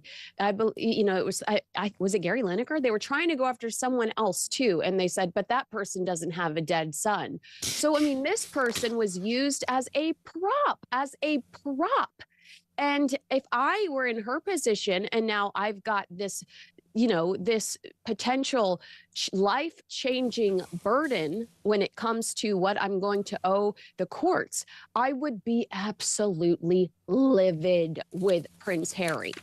Yeah, and he may. I would imagine that Meghan Markle's probably not too pleased with her husband right now, because just to reiterate, folks, we're waiting for the final accounting on all of this, but essentially the Associated Newspapers, which owns the Daily Mail, is demanding £34.5 million, what is that, about $50 million in America, for their legal costs. Now, the celebrities, including Harry and Elton, had legal insurance covering £16.2 million, which falls way short of £34.5 million, doesn't it? So these celebs, including Harry, have got to find 18 million quid. And by the way, they've got to find 10 million quid of that extremely quickly, because the Associated Newspapers has said you've got to give us 10 million up front very fast. They got 2 weeks to find that 10 million pounds. Now, we know that Harry and Meghan for the last year or so have not exactly been rolling in money. Meghan will not like this enormous legal bill that Harry has managed to get for himself, will she? That's a lot of flour sprinkles she's going to have to sell to put up with her husband's, very... About 5 tons of them. I know. I mean, like, it's absolutely appalling that Harry pursued this case in the first place. When you do comb through the evidence that was provided, it simply did not exist, Kevin. The fact that they pursued this with such a vengeance, it shows an amount... Although we also should remember that the Telegraph reported that they did try to settle initially, that you could tell that there was some hesitation. Yeah, they did. They buckled a bit and thought, and then they sought a settlement from the Mail, which would have involved from the Mail some kind of concession that they might have done something wrong, and the Daily Mail wasn't having it. Now, this is what the judge said, effectively, to Elton and the gang, or rather Harry, Elton and the gang. He said this: look, you've come here with 97 allegations. Now, you have to prove them. You have to have evidence to say, to prove that the phone hacked or used illegal methods. You haven't given us any evidence. You're asking us to assume that because you, Harry, can't quite tell us where these stories might have come from, that they must have come from phone hacking. That isn't the way the legal system works, does it? It cannot. That's what Judge Nicklin made a big thing of. He said, but you cannot build a case on assumption. You have to prove your case. This case was a massive act of folly by all of them, including Harry, wasn't it?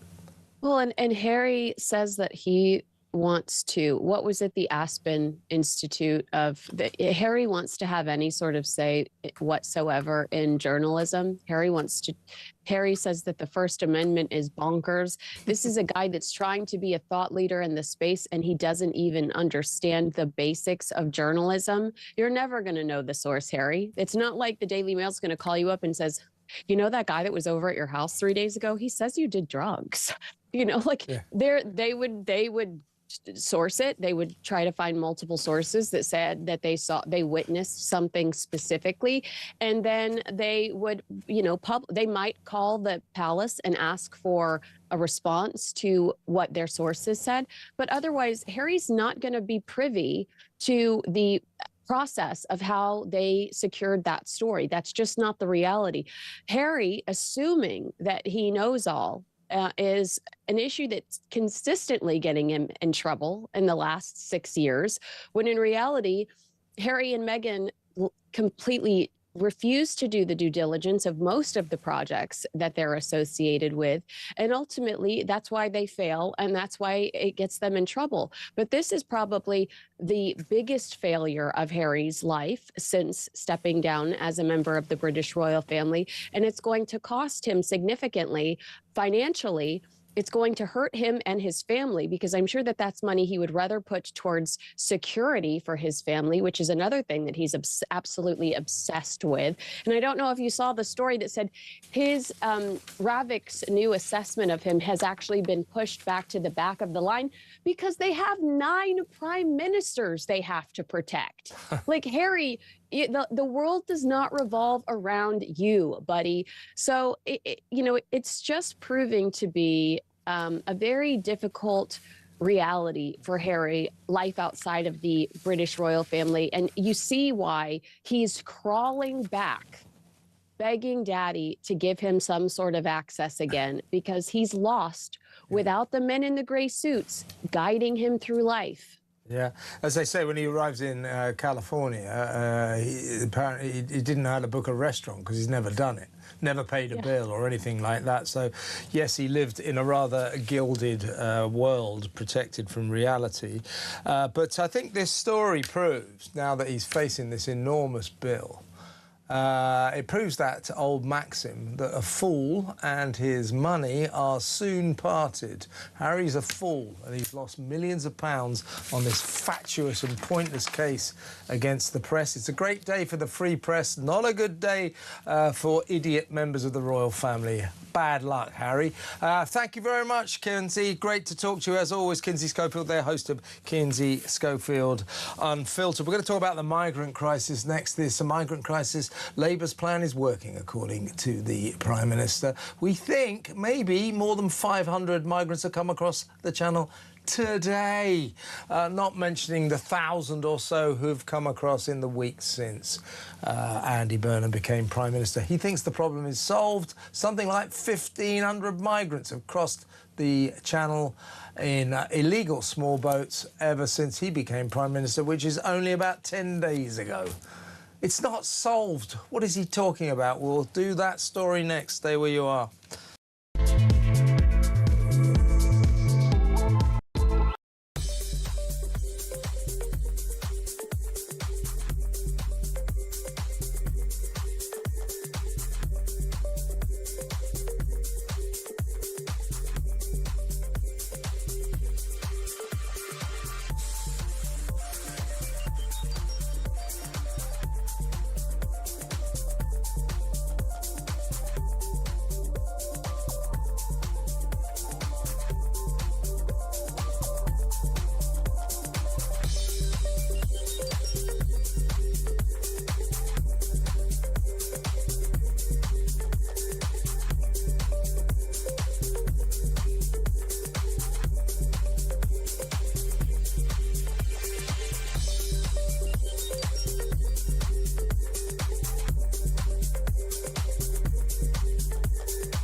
Across the UK, on DAB+, on YouTube, on your mobile, and on your side. This is Talk. Welcome back. We're going to go over to former Conservative MP Nick Fletcher in just a little while, but I'm going to ask him about the migrant crisis, which has been exploding over the last week, even though old King Andy says the problem is all in hand. It's all the plan. Labour's plan is... Well, what plan? Whatever your plan is, Andy, it ain't working. That is obvious. But first, I'm going to ask Nick about this. We'll play you this section of film in just a second.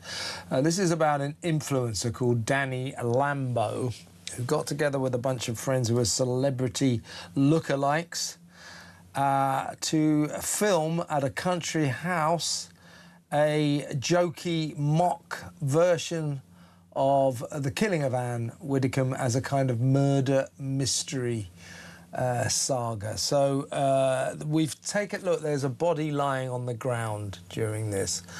We thought in the interest of good taste we might cut that out.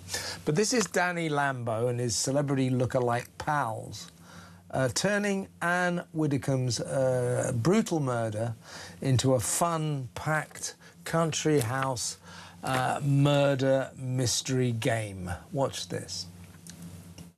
These are the suspects. We have Senita, number one. We have Alicia Dixon. There we go, Henderson. We have Carl Cox. Oh, we're here. Shahala Fahala is a prime suspect. You know these Iranians, they're always killing someone somewhere.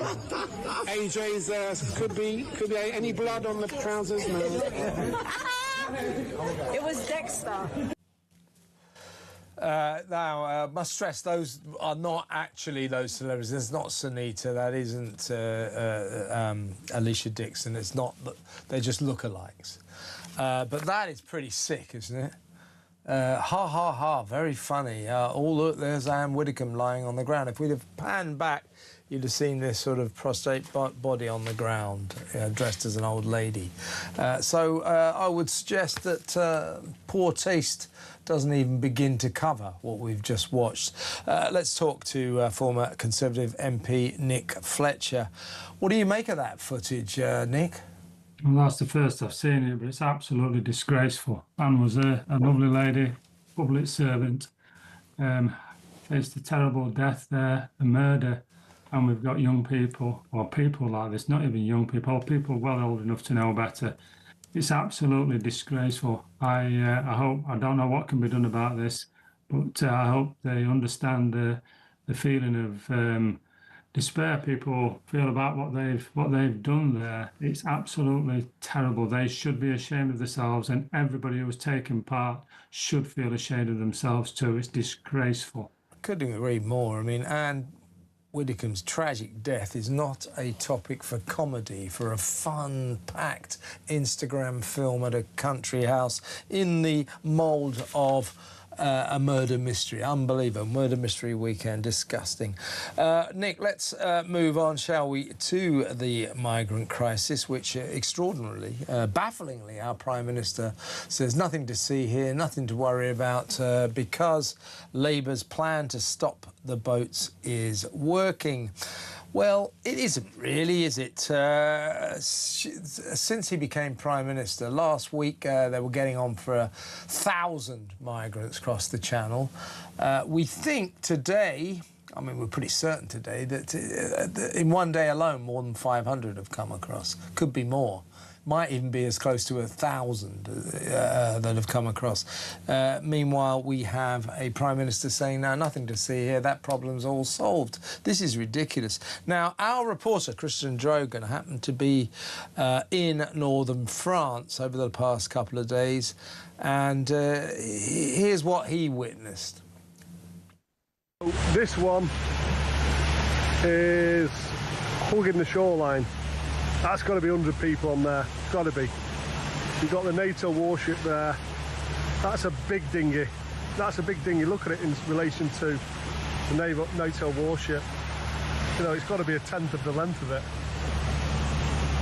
That is a big dinghy. I'm telling you, that has got to be 100 men on there. It doesn't even look full.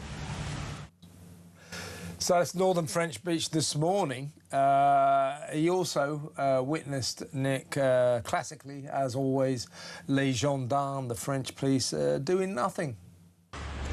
If I was 10 minutes earlier down the beach, I'd have seen that boat launching. Look at the speed of that. That is motoring, that. Being closely followed by the warship. and there's definitely a dinghy. I've just seen the gendarmes shooting down the beach in these tracks, and I don't know why, because the boat's already taken off. I mean, absolute nonsense, isn't it?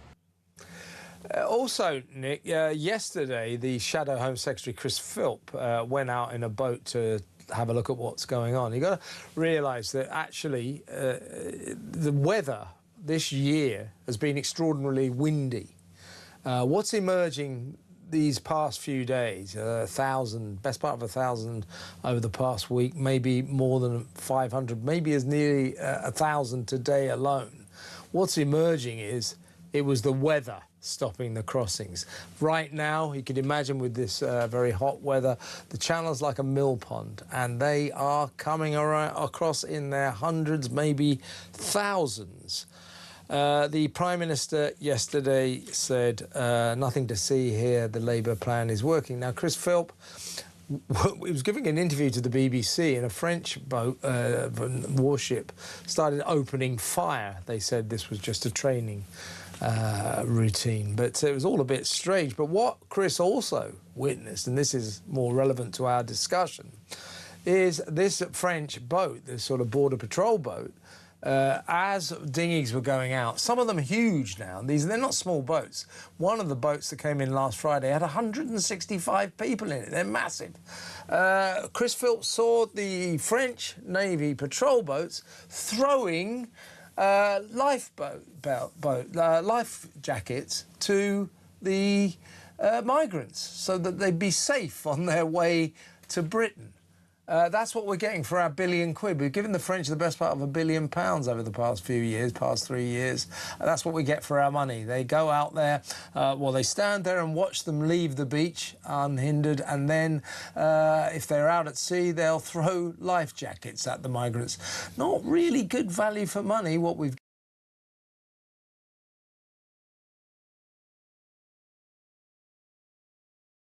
in our shores, would we be stopping them?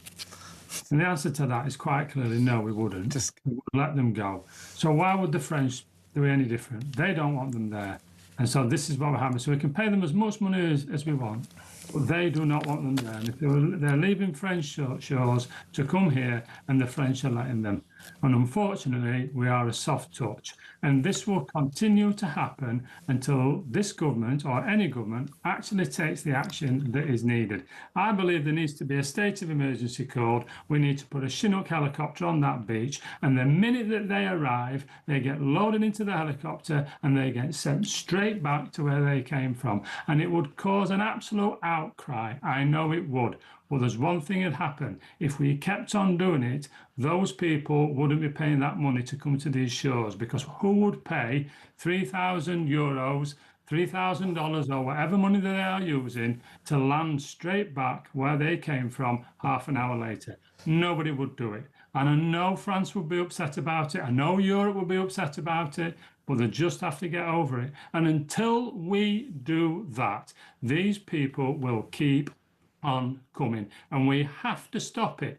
It's a national disgrace. It's costing this country a fortune. We are a laughingstock to the European Union. It's costing our young children their futures with housing, with jobs, welfare bills. They're absolutely astronomical, and they just keep on coming. We must do it. We must do it now. Now, around about lunchtime, so before we came on air, it was estimated that by about 2 o'clock, 1:30, something like that, already today, 500 migrants had crossed the channel illegally, landed on our side. We cannot cope as a nation. We cannot cope. And a nation without borders is no nation. People often challenge me. You're a Christian, Nick. How can you speak like this? We cannot cope. We are spoiling it for genuine refugees. We're spoiling it for our children's future. It has to stop. And so those 500 migrants, they think there are hundreds more out there. We could be on for 1,000 in a day today. But let's give them the benefit of the doubt. Say 500 came across today. That would cost us, British taxpayers, over the next year, £20 million. That's for 500. Since last Monday, when Andy became Prime Minister, altogether now I would suggest we're probably touching on about about 2,000 migrants have crossed the Channel, and this Prime Minister says Labour's plan is working, nothing to see here, no need for me to waste any time on this migrant crisis. He is living in denial. And this is symptomatic of this guy, I think. The Labour Party voted against everything that we did. I mean, my government tried everything it could legally to stop these boats. And Labour MPs, most of them that are still in Parliament now, but now on the government benches, voted against everything that we did. Every single policy we put in, they voted against. And so if it's just a farce, and it's just literally gaslighting the nation. He is. When he says there's nothing to see here, Labour's plan is working. 2,000 migrants in a week since you became Prime Minister, Burnham. Labour's plan very much is not working. He can't gaslight us with this, but he'll try, and he'll drone on about social care instead. Nick, great to have you on the show. Thank you very much. Nick Fletcher, their former Conservative MP. Let me know what you think about that Anne Widdecombe video. A bunch of influencers who think it's very funny to turn poor Anne's tragic murder, brutal murder, into some kind of joke. Country house, country mansion, murder mystery weekend. I mean, as I said earlier, bad taste doesn't even begin to cover it. Absolutely disgusting. But let me know what you think about the migrant crisis as well. Why won't our Prime Minister even admit it exists? Unbelievable. 03444991000. Get on the phone. We're going to take your calls next. Let's talk. It's good to talk on Talk. Back in a mo.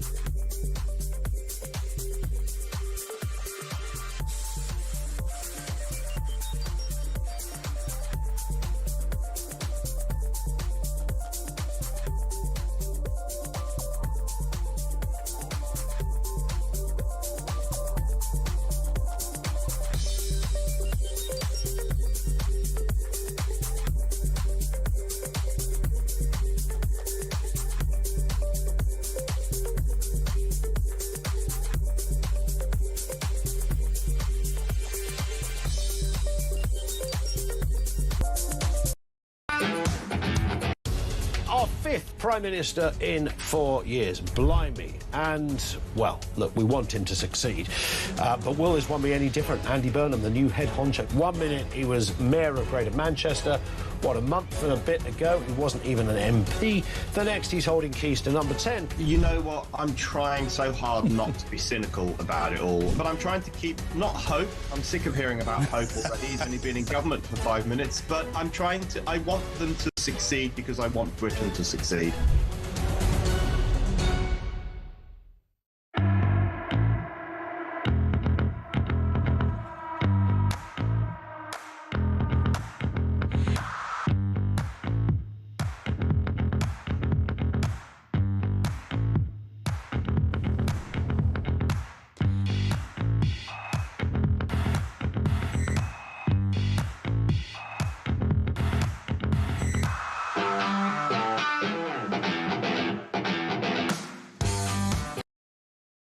Across the UK, on DAB+, on YouTube, on your mobile, and on your side.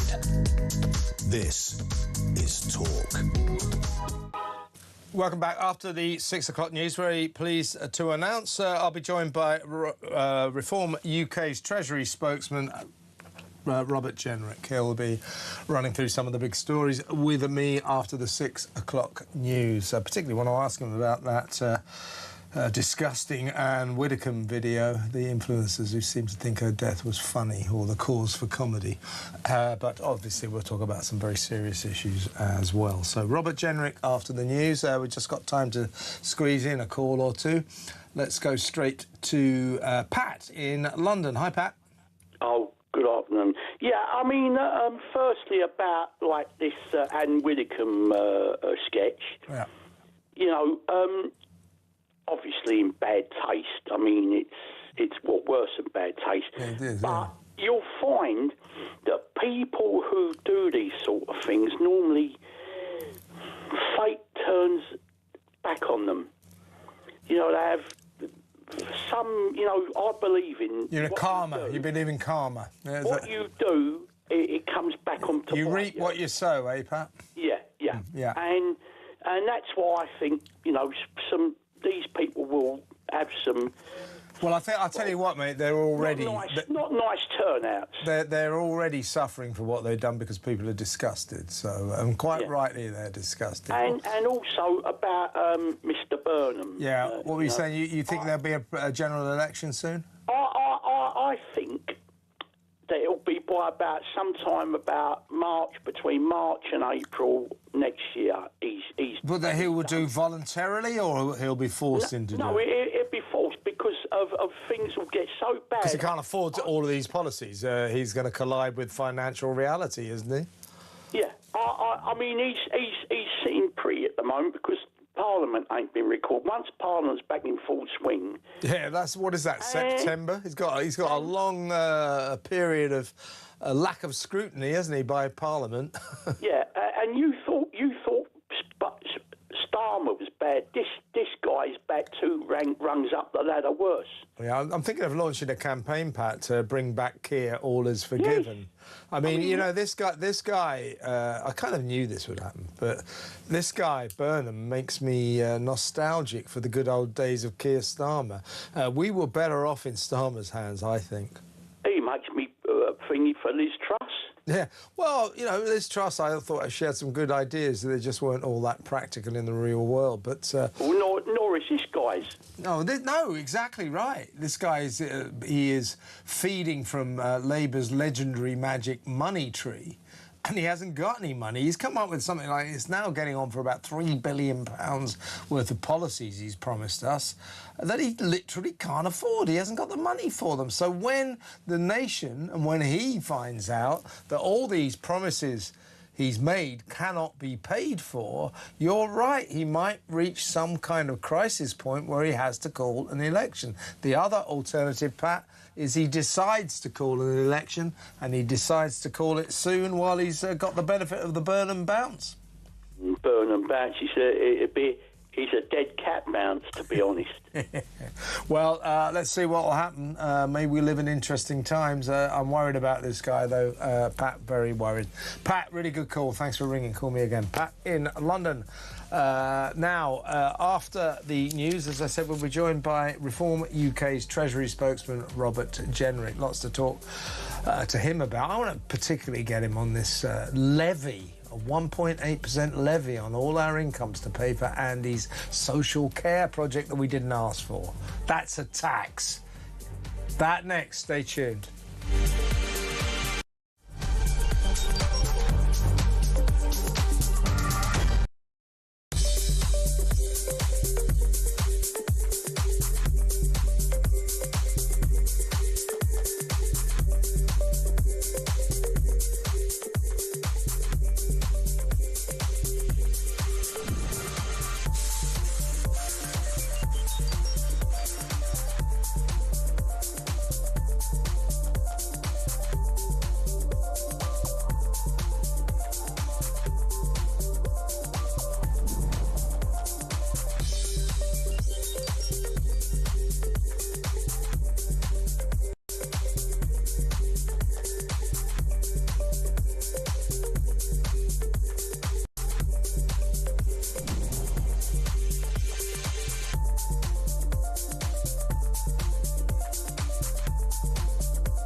across the UK.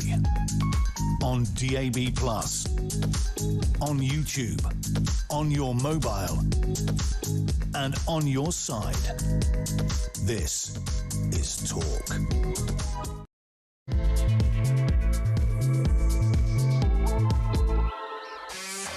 Welcome back. In a little while, I'll be taking your calls, 03444991000. You know what we're talking about, all the big issues of today.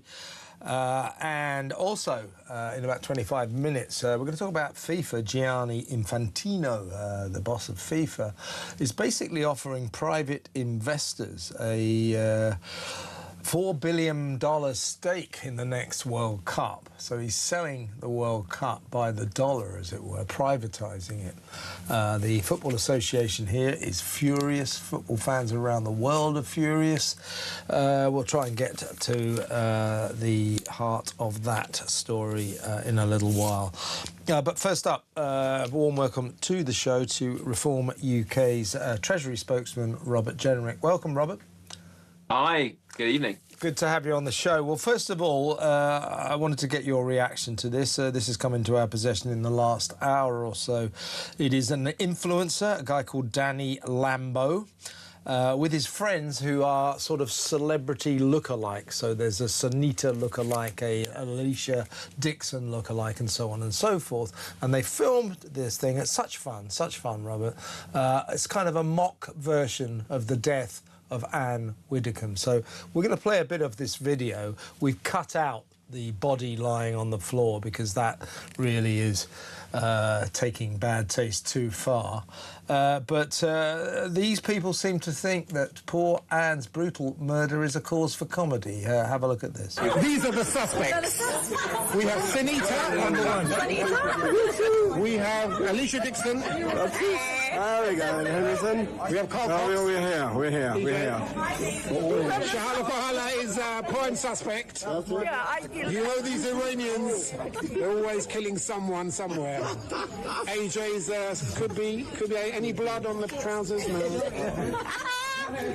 It was Dexter. So, Robert, all of this is going around. All these people, these ghouls, if you like, are all acting this grotesque farce out around the kind of body of a dead, or of a girl playing a dead old lady. They're mocking and having fun at the expense of Anne Widdecombe's brutal murder. Your thoughts? Well, it's just sad to think there are some very, very sick people out there in this country. Who on earth would do that? And I have seen the full footage and the photos of somebody lying on the floor pretending to be an elderly lady who died, or indeed Anne Widdecombe. It's just one of the most depraved things I think I've ever seen, and I just cannot even begin to fathom how this is a fun night out. It is just extraordinary. Let's just leave that there. I mean, I think everybody, any decent person will be absolutely disgusted by that. I certainly am, and you are, and I'm sure most or all of my audience will be as well. Well, let's move on to some of the big stories of the day.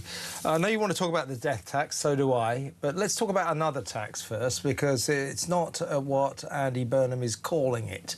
This morning, in arguably the most boring political speech in history, he droned on for over an hour about his social care project, his dream of this massive social care system. Now, we'll get into the details of that in just a second. By the way, it wasn't in the Labour manifesto. This is the first we've heard of this huge social care initiative that Andy wants to foist upon us. But to pay for it, he's announced that we are all going to have to pay on our incomes a 1.8% levy. I suggest to you, Robert, that is a not particularly clever way of getting round breaking Labour's promise not to raise our taxes anymore. He is going to raise our taxes by 1.8% to pay for a social care project that wasn't in the manifesto, and in a con man way, he's calling that tax a levy in order to look as if he hasn't broken Labour's promise. Your thoughts? Well, look, we all can see the problems with social care, and we all want to make sure that it's a better system that looks after us and our loved ones in the last decades of their lives. We all care, frankly, about the people who work in care homes, who are badly paid, poorly treated, and their wages are constantly being undercut by all of the foreign migrant labour that has come into the country over the last 20 years. But the answer to the problem is not to massively hike taxes on everyone in the country. And Andy Burnham refused to rule out tax rises. In fact, he said there would be, quote, difficult decisions ahead, which is politician speak for your taxes are about to go up big time. And there seems to be two options being considered. One, as you say, is this tax that has been described as a levy. It's basically just an increase in your income tax. Or it's we raid your savings and we massively hike inheritance tax. So instead of that just applying to a small number of people, it applies to absolutely everyone in a universal death tax. Either way, he has no mandate for this. Did you vote for this at a general election? No. I didn't. No one voted for this at a general election. And if he's so confident that this is popular, that people will love paying all these extra taxes, call a general election. Because I can tell you this, every time anyone has tried this in the past, they've always been given a big fat no from the British people. He tried it in 2010 and 2015. Theresa May tried a version of it in 2017. Every time people have said, no, thank you very much. And I'm pretty confident that's the same if he tried his luck this time. Absolutely. And countries that have tried a death tax, I mean, just to put this into context, say old lady dies, leaving her children, her family, you know, relatively small life savings, shall we say, £250,000. Andy wants to take 25,000 quid of that for the government. So your inheritance doesn't go to your children, it goes to the government, or at least 10% of it does. Now, countries around... Kevin, it's worth noting that it's even worse than that if you think about it, because if everyone has to pay inheritance tax, it means that, say someone dies with next to nothing, you know, they die with a few £1,000s, of which there are lots of people out there, don't get me wrong, then what you're going to have to pay inheritance tax on? Say 10 grand, say 10 grand, they take a grand, yeah. You know, you're absolutely right. Yeah, you're going to have the taxman's going to have to be saying, well, how much is the telly worth? Or your dad's clothes? Or, you know, the beaten up old car that your mum and dad had till their 80s that's been sat in the garage for a while. It's unbelievable. And it will mean that we will have some of the highest and most invasive inheritance tax rules of any country in the Western world. And also, Robert, countries that have tried the death tax around the world have pretty quickly abandoned it because it doesn't actually work. What happens is governments start charging everybody 10% on everything they want to pass on as a kind of inheritance tax, and people start to work out ways to get around it. So the countries that have imposed death taxes have found within about 3 years they stop reaping any financial benefits at all. So it's a redundant plan, as well as, frankly, a pretty cruel and nasty plan. As you quite rightly say, there'll be some poor people just passing on a small nest egg, all that they've managed to accrue in life, maybe £10,000-20,000, and Andy's going to take 10% of that. That's just nasty, I think. I think it is nasty, and you need to see it in those terms, because he's dressing this up like he's some sort of saviour who's trying to do some big reform. Let's be honest what this is. This is him in search of a legacy. He's wanted to do something along these lines for 20 years. Now he's suddenly become Prime Minister. He's like, I'm going to make this happen. But you're going to pay for this. You're going to pay for this. It's not his legacy. It's your legacy that he's coming after. And it's not going to be the super rich. They might even get a tax cut out of this, because who knows, if there was a 10% death tax, which is what he said in the past, rich people will actually pay less tax. but it will be the poorest people in society who will end up having to really pay. And a lot of people will have made choices on that basis already. You know, there'll be many, many people listening to this programme tonight who will have thought, you know, we'll invest in our home, we will build that extension, the conservatory, you know, we'll really look after this place because we love it, it's our home, but also because we're going to hand this on to our kids or our grandkids. And maybe those kids themselves have been, you know, waiting for that day. Obviously, you know, it means a lot is going to be turned upside down by this. And a lot of hard-working people are going to find their little nest egg, their life savings, essentially going to be raided by Andy Burnham to pay for his pet project. Yeah, his pet projects, of course, that were not in the Labour manifesto. Rachel Reeves, of course, promised us no more tax rises. So Andy's come up with a fiendishly clever way to get round that. He's going to give us a tax rise, but call it a levy. Thank you very much. We weren't born yesterday, Mr. Burnham. Let's move on, can we, Robert, to the migrant crisis. Now, the Prime Minister, he seems to have he's developed this sort of technique where he only wants to talk about the things that he thinks makes him look good. But if it's something that's problematical, he just avoids the topic as if to ignore it will mean it will go away. Well, the migrant crisis will not go away. Only yesterday, in the wake of just about 1,000 migrants coming across the Channel in his first week of his prime ministership, Andy Burnham said nothing to see here, no problem, Labour's plan to stop the boats is working. So that's 1,000 in a week. So you would say, well, it's not really working, is it, Andy? Well, guess what's happening today? By lunchtime, around about 3 o'clock today, 500 migrants had already made it across the Channel illegally in unlawful small boats. And they believe that hundreds more migrants are currently out in the Channel. So it's possible that today alone we might get more than 1,000 migrants coming across the Channel, and we have a Prime Minister gaslighting the nation, staring us in the face and saying, nothing to see here, Labour's plans to stop the small boats is working.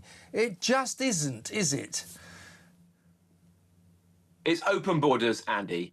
He wants to wish away this problem, but it's not going anywhere. In fact, it's getting much worse. It looks like today almost 1,000 illegals will break into the country.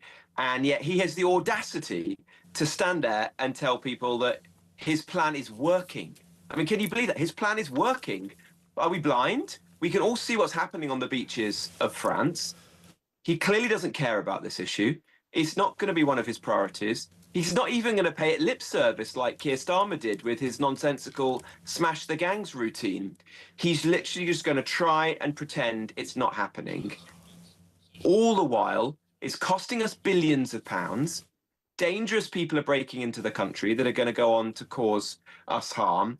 And we've heard in the last week that they're actually terrorists and agents from Iran who are now on the loose in this country. This is a national security emergency, and we have a Prime Minister who doesn't seem to give a damn about it. Yeah, he's not very interested in tackling the issues that matter to people, to the British people, the issues that we want tackling. He just comes up with his own issues that he wants to tackle, and he ignores us. I mean, to put it into context in terms of today alone, as you say, Robert, it looks like maybe by the end of today, 1,000 or so migrants will have come across the Channel. In the next year, those migrants from today alone will cost us, long-suffering taxpayers, 40 million quid. That's over the next year. 1 day's worth of migrants, and this Prime Minister tells us their plan is working. What plan was it anyway? I didn't see any sign of a plan, and he says it's working. This is no good. This isn't good enough, is it? No, and this morning, remember, he said that difficult decisions lie ahead on tax, that he is basically going to increase taxes, and he's going to come for hard-working savers who maybe have worked their whole lives, own a bungalow and a bit of cash in the bank and want to hand that on to their kids. And yet you've got him costing billions of pounds by doing nothing on illegal migration, telling Ed Miliband, the new Foreign Secretary, that he can go ahead and increase foreign aid, which is already £10 billion a year, appearing to do nothing about the ballooning welfare bill, which is going to end up costing £400 billion a year by the end of the Parliament, and appointing in Miatta Fatanbullah somebody even more extreme than Ed Miliband to be the Net Zero Secretary, who's going to spend tens of billions there. So it's no wonder that hardworking people think we are being mugged. What is this system doing? We're paying our taxes, they're going up and up and up, and yet all this money is being wasted. I just think that Ed Miliband, that Andy Burnham, is doing a combination of small cosmetic things that aren't going to make any real difference in the scheme of things, and then a couple of his own pet projects, vanity projects, that are not the number 1 or 2 issues facing the country. And he's not tackling the big things that people really want to see, of which immigration, in fact, there's a survey out today which shows it once again, is clearly at the very least the number 1 or 2. Yeah. Today, the survey says it's clearly the number 1 issue facing the country. Exactly right. It's extraordinary that he won't confront it. Let's return, if we can, to this social care project. Again, massive. This is Labour's idea of how to solve the problems, the many problems of the dysfunctional, incredibly expensive NHS. It is to set up an incredibly expensive social care system, which they say will just spend more money. That's all they ever want to do. Now, he tried to sort of herald a kind of collaborative approach to this very important issue by inviting other party leaders to join him to discuss it. He invited Kemi Badenoch, he invited Ed Davey.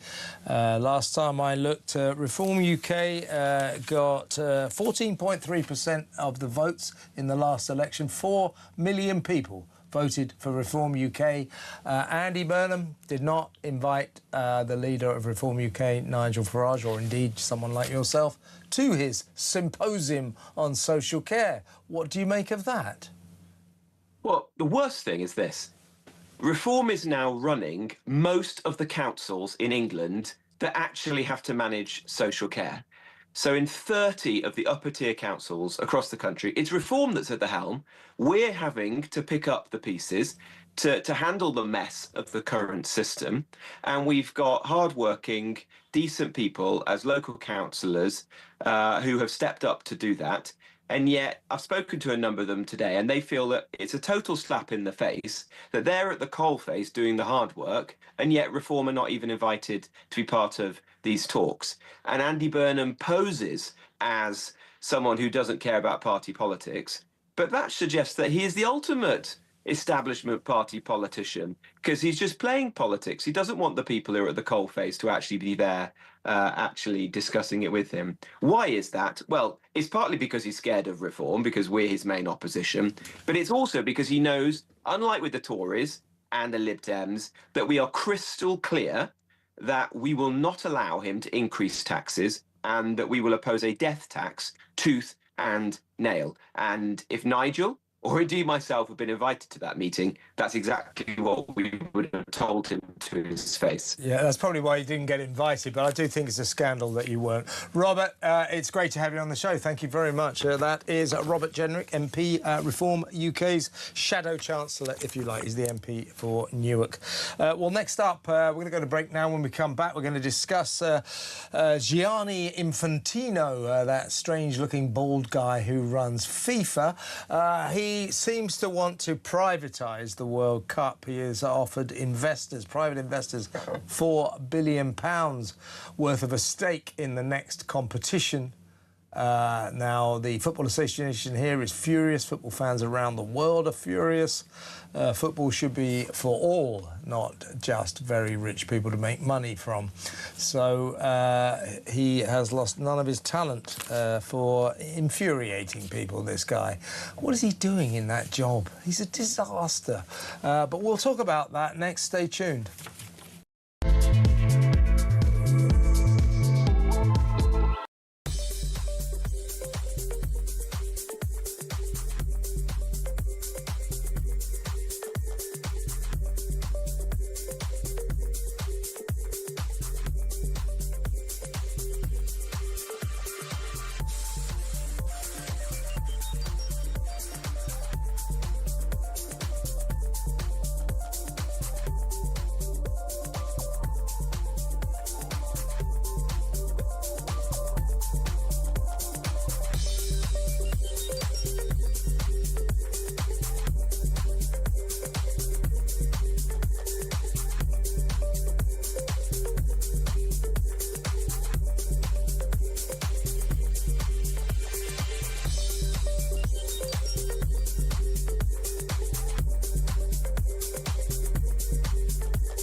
fifth Prime Minister in 4 years. Blimey. And, well, look, we want him to succeed.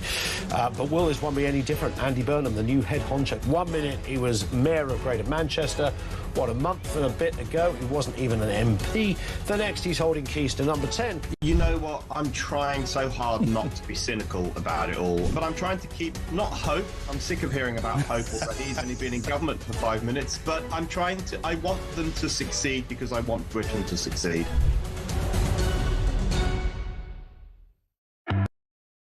Across the UK, on DAB+, on YouTube, on your mobile, and on your side. This is Talk.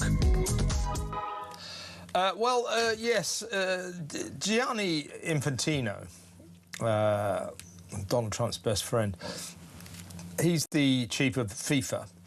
Well, he seems to want to sort of privatise the World Cup. He's setting up a $20 billion company and he's offering private investors a $4 billion stake, basically in the profits raised by enormous international football competitions, primarily among which is, of course, the World Cup. The British Football Association say this is a source of deep concern. Naturally, Andy Burnham has said something about, oh, football's full of fun, it's not for rich people, but then again, he would say that.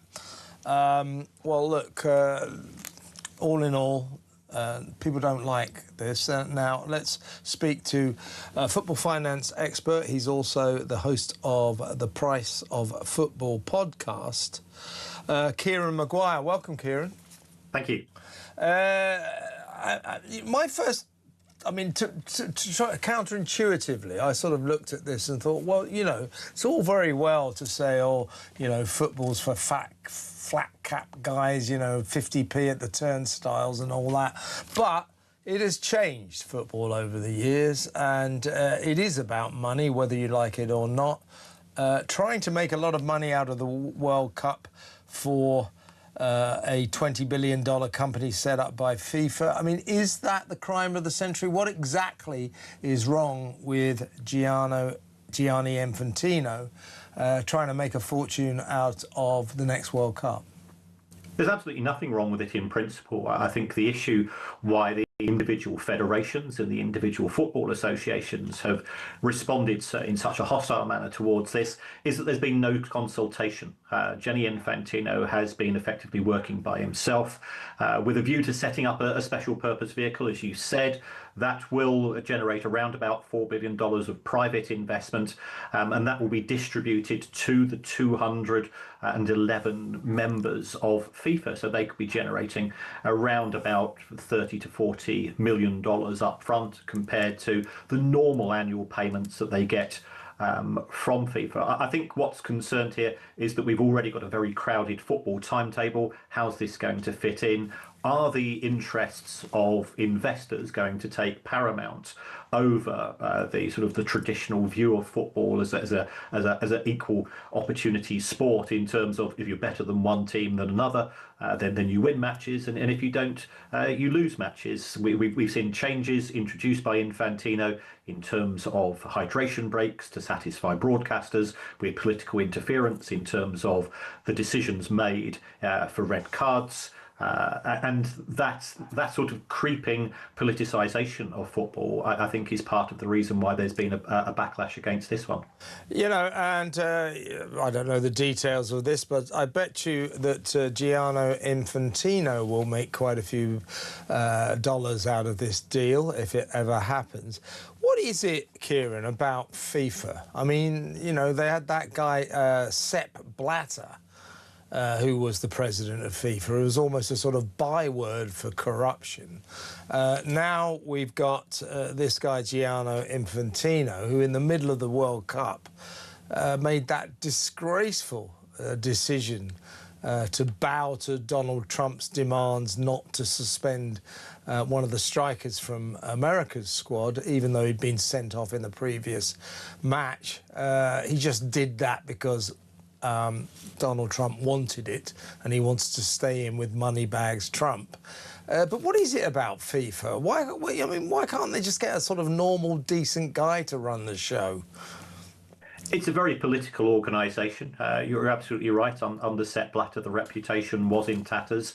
When there's money sloshing around, you've got an awful lot of people who want a slice of the action. And for an organisation which generated $15 billion in the most recent competition, you can see that an awful lot of people want to benefit from that. There's many good people at FIFA. There's many good people at individual associations.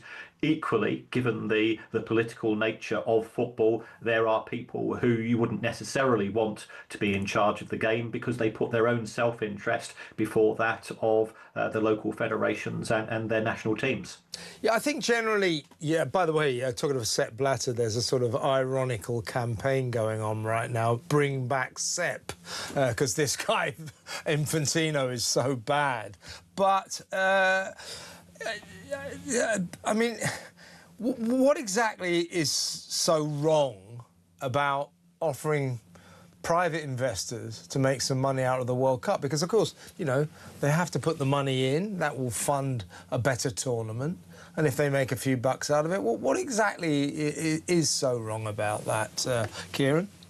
Well, there's nothing wrong in principle, except that FIFA presents itself as a charitable organisation, and it gets the benefit of being a charity in terms of not paying tax in the United States, in Mexico, in Canada in the most recent tournament. It doesn't pay tax where it's located in Switzerland, which is its base. If it wants to be a private profit maximising entity, then if the members vote for that, then all well and good. But then it has to be treated in an identical manner. It can't have it both ways. It can't have the benefit of being a charity with the merits of being effectively a mini PLC, which is aiming to make money. And then you've got to ask, well, what's going to happen to that money when it is made?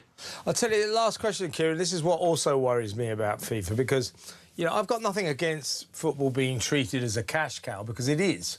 You know, I'm a Fulham fan, I'm a season ticket holder. I want my club to have lots of money, and whatever ways they work out to make money, I'm all for it, so they can buy good players, and maybe just for once in our lives we won't get relegated. So that, you know, I'm all for making money out of football, but I think it's going to... This is what worries me about, for example, the World Cup, but other competitions as well.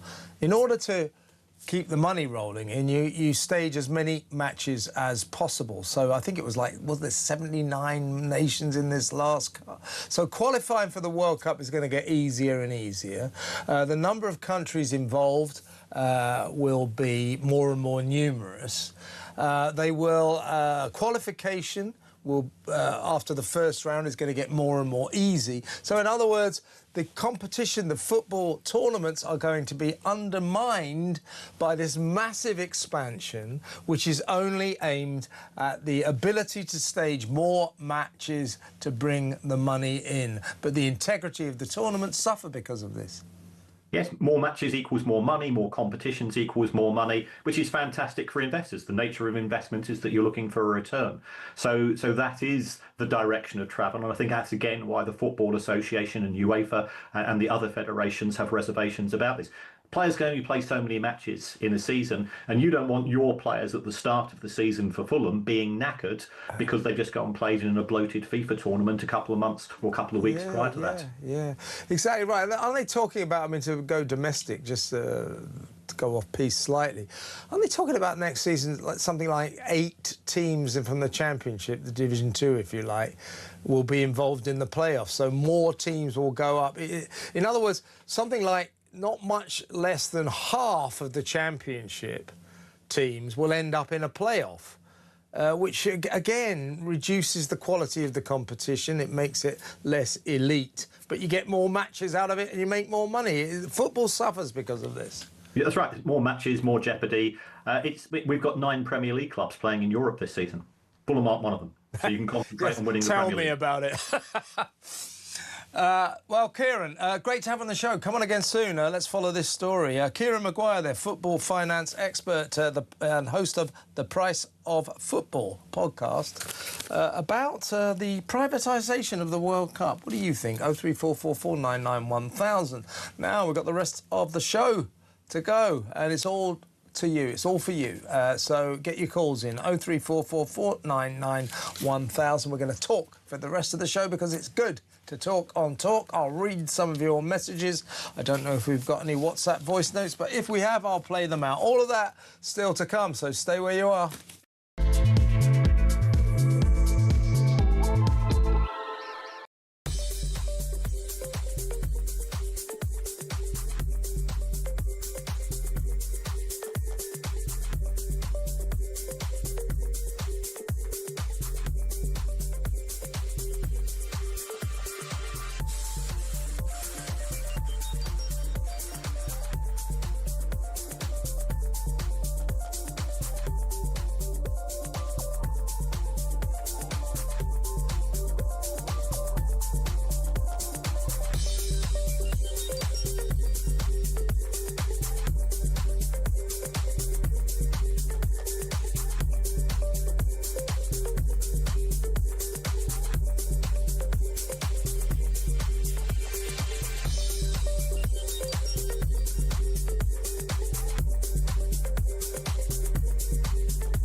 Across the UK, on DAB+, on YouTube, on your mobile, and on your side.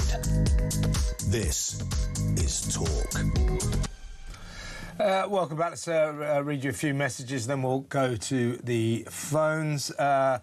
This is from Amanda. She said the Anne Widdecombe game. There would, of course, always have been sick people in this country. The internet has shown the extent of the problem we see today. You're right, Amanda. This is all about the internet. It's all about YouTube. People just posting videos, and maybe one of them will go viral, and then I'll be famous and I'll make my money out of internet content and all that. And along the way, I think some of them forget where the boundaries are. It's not, you know, the murder, the brutal murder of Anne Widdecombe is not a cause for a comedy video, is it? Not a cause for a murder mystery game at a country house. Absolutely wrong.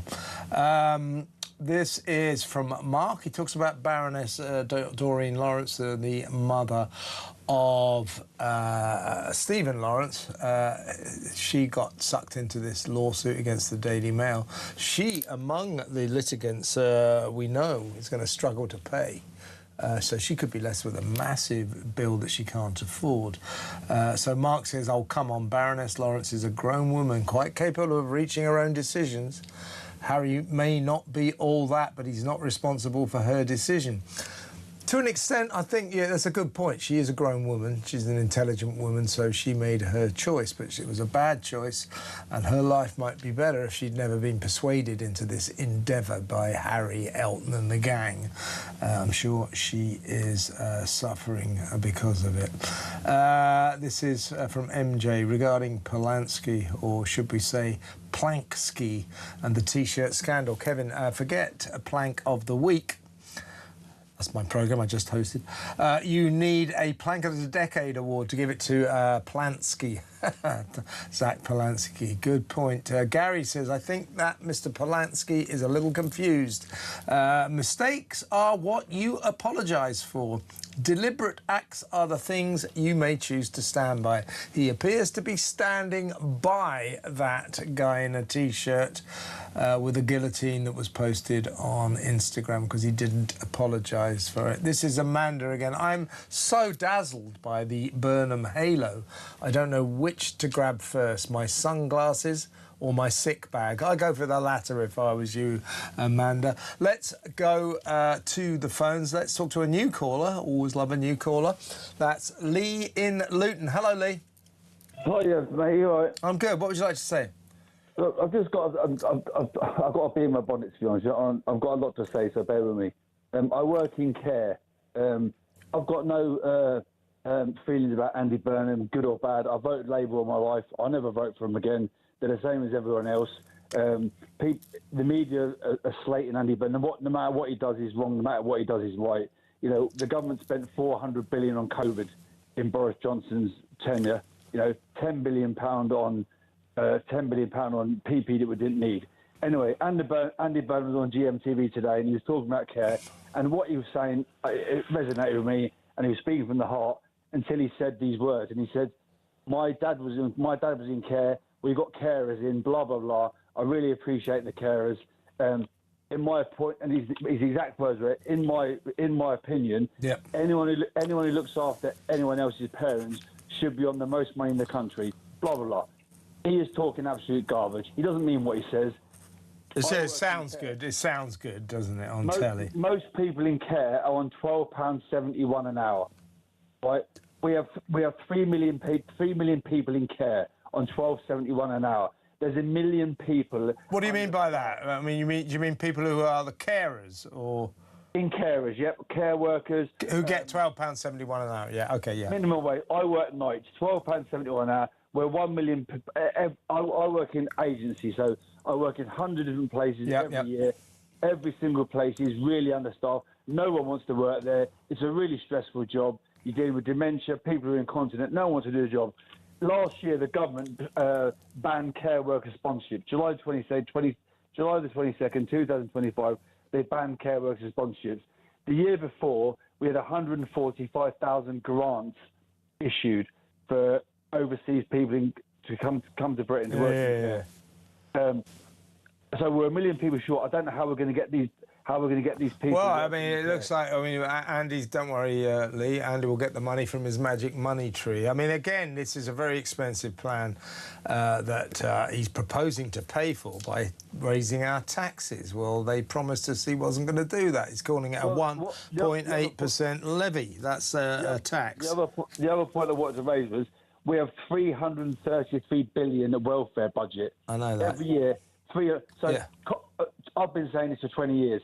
Common sense says if someone hasn't worked for 25 years and they've got no health benefits, no health issues at all, let them do voluntary work. Send them a letter saying, if you look, Lee, the trouble with this is all very sensible, but Labour won't do it. They just won't do that. I mean, I wish, but they won't. But, you know, respect to you, and thank you very much for an excellent call. Lee in Luton there. Breaking news, the Argentinian Football Association, the FA in Argentina, is facing disciplinary proceedings from FIFA over the display of the Falklands banner in the match against England, while several of the Argentina players have been charged for their behaviour after the World Cup final. That's when they all turned their backs and then tried to beat up the Spanish players who'd just beaten them at football. Very, very grown-up response on the part of the Argentinians. And by the way, the Falklands are still ours. They're not yours. You're never getting them. Bad luck. Not a good week for the Argentinians, really, is it? Right, I'll go back to the phones in just a second. This is from Pete in Doncaster, another message. He says, "Hi, Kev. Do you really not know what social care is?" Well, I kind of do. I just like to put the question out. This is a major issue for millions of families across the country with elderly relatives. Social care isn't just for old people, by the way, so... but I accept what you're saying. Successive governments have tried and failed to sort this. It will help to free up capacity in the NHS if sorted properly. Please give Andy Burnham a chance. He's done more in his first week than Keir Starmer did in 2 years. Has he? Well, what's he done? He's made a load of announcements. None of them. He can't pay for any of them apart from one, his social care project that wasn't in a Labour manifesto. Nobody knew anything about this until today. He's going to pay this by taxing us 1.8% of our earnings. You know, I don't know. It's not top of everybody's priorities, Pete. That is the problem. You know, social care is not top of the charts. Migrant crisis is. He's not doing anything about that. Let's go to the phones. Let's talk to Molly in Derbyshire. Hi, Molly. Hey, Kev, you all right? Yeah, I'm good. What would you like to say? Want to talk about care? Well, yeah, these proposed levies. It's a tax. Don't fall for it. It's not a levy. It's a tax. I know. Yeah, well, we'll get into that, but I don't know. It just feels as though people who work, like myself, like yourself, we work, we save, we buy a home, but now they're going to ask us to contribute more through taxation, and then take 10% when you die. Yeah. Yeah. That's Andy's world. Give me 1.8% of your earnings for my social care project, and then when you die, I want 10% of everything you've accrued in your life. And they call these Labour people be kind. That's being very unkind, if you ask me. It's like a double tax, because then we're going to be able to contribute again through our assets. Yeah. So people who have accumulated nothing are going to be fully protected. But those who have been prudent with the money, those who have saved, have bought a house, not only are we going to be paying through tax because we're working, we're then going to have to pay again. It's like we're being penalised for working. Yeah, well, you see, that's Molly. It's because, you know, you work, I work, people who go out to work, as far as Labour is concerned, we are cash cows. They're going to tax us up to our necks, take as much money as they can from us, and then give it to the public sector, give it to the NHS, give it to Andy's social care project, and we pay for it. We pay for it. Well, they need to tell us clearly, Kev. They need to tell us what we're paying, what we're going to be guaranteed, what assets are protected. Yeah. And well, you know, we need to be told this clearly. Yeah. Well, yeah. I'm glad you used that word there, Molly, because I've noticed this thing about Burnham.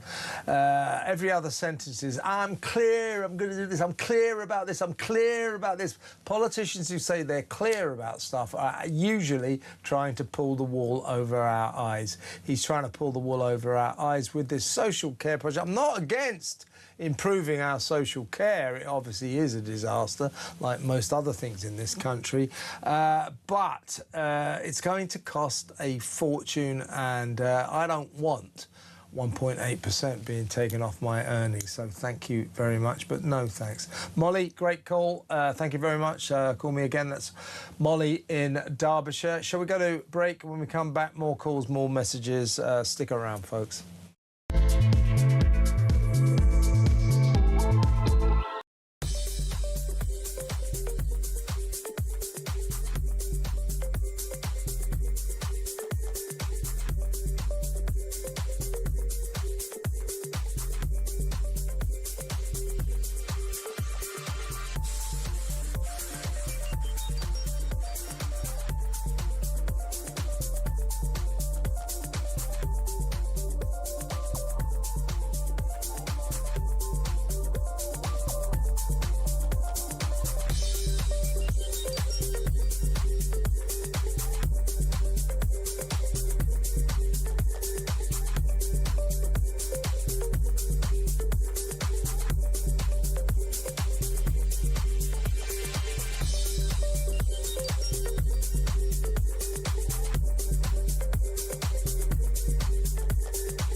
Fifth Prime Minister in 4 years. Blimey. And, well, look, we want him to succeed.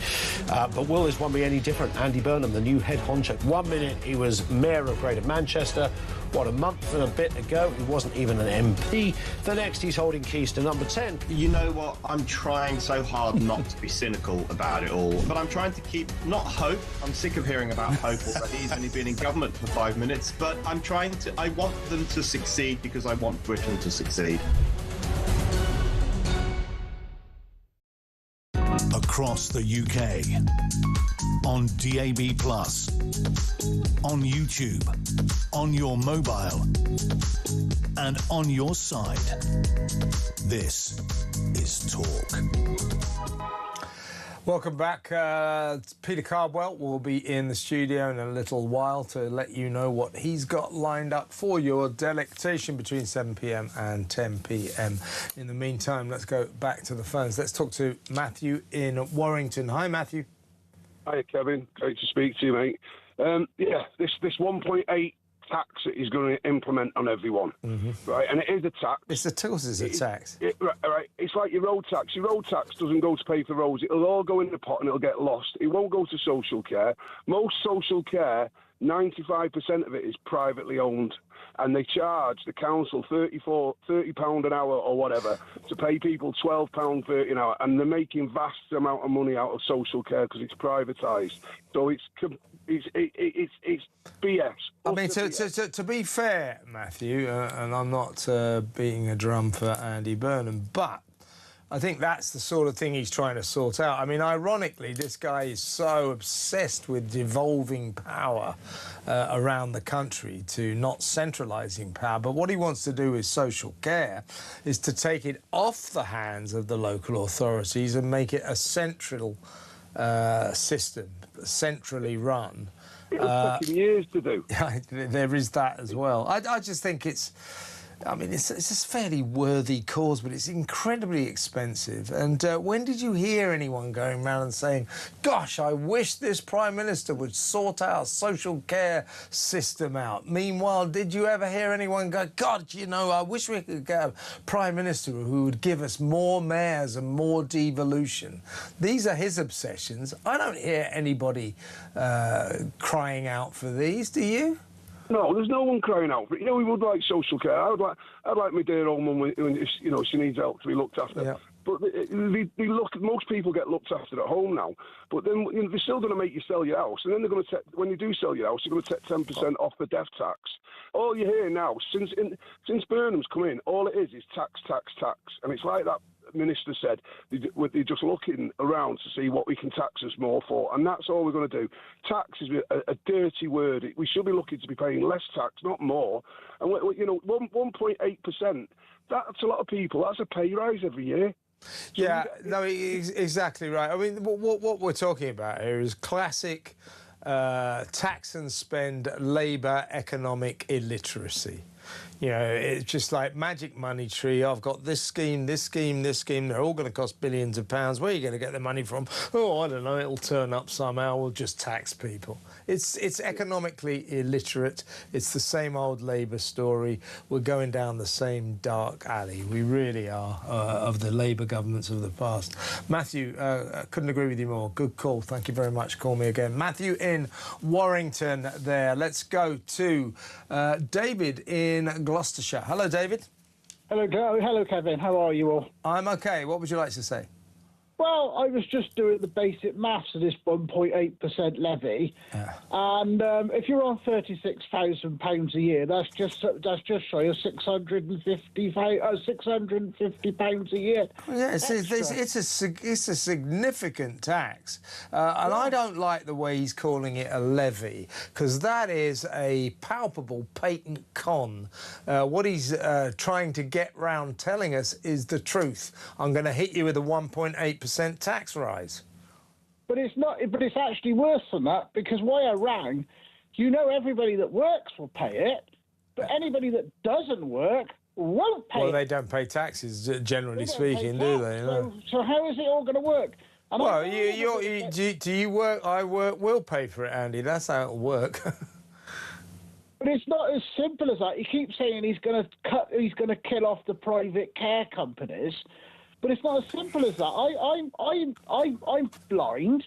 And I need my private care company. I wouldn't want to be relying on the council or whatever, or the NHS, because I wouldn't get the care that I get from a private company because I pay them, therefore I'm in charge.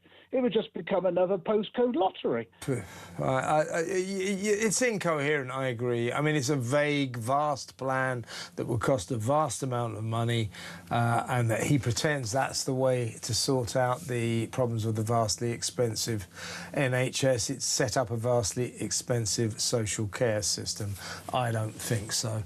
Andy, really good call. Thank you very much. Andy, was that David? Oh, sorry, that was David. Good call from David there. Let's hope Andy's call is very good as well. Andy in Merseyside. Hi, Andy. Hi, Kevin. Nice to speak to you. Unfortunately, it's another depressing session. It's all right. Well, most of the stories we've done today are depressing. That's news for you, Andy.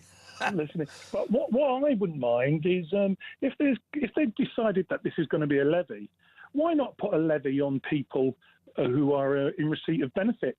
For example, they'll pay a little bit less. They'll get a little bit less of a handout because they're paying towards this. It's such a great idea, but of course they won't do it. No, of course they won't. Because this guy Burnham is carrying on the Labour tradition of treating people on benefits as if they're a sort of privileged, very special class of people.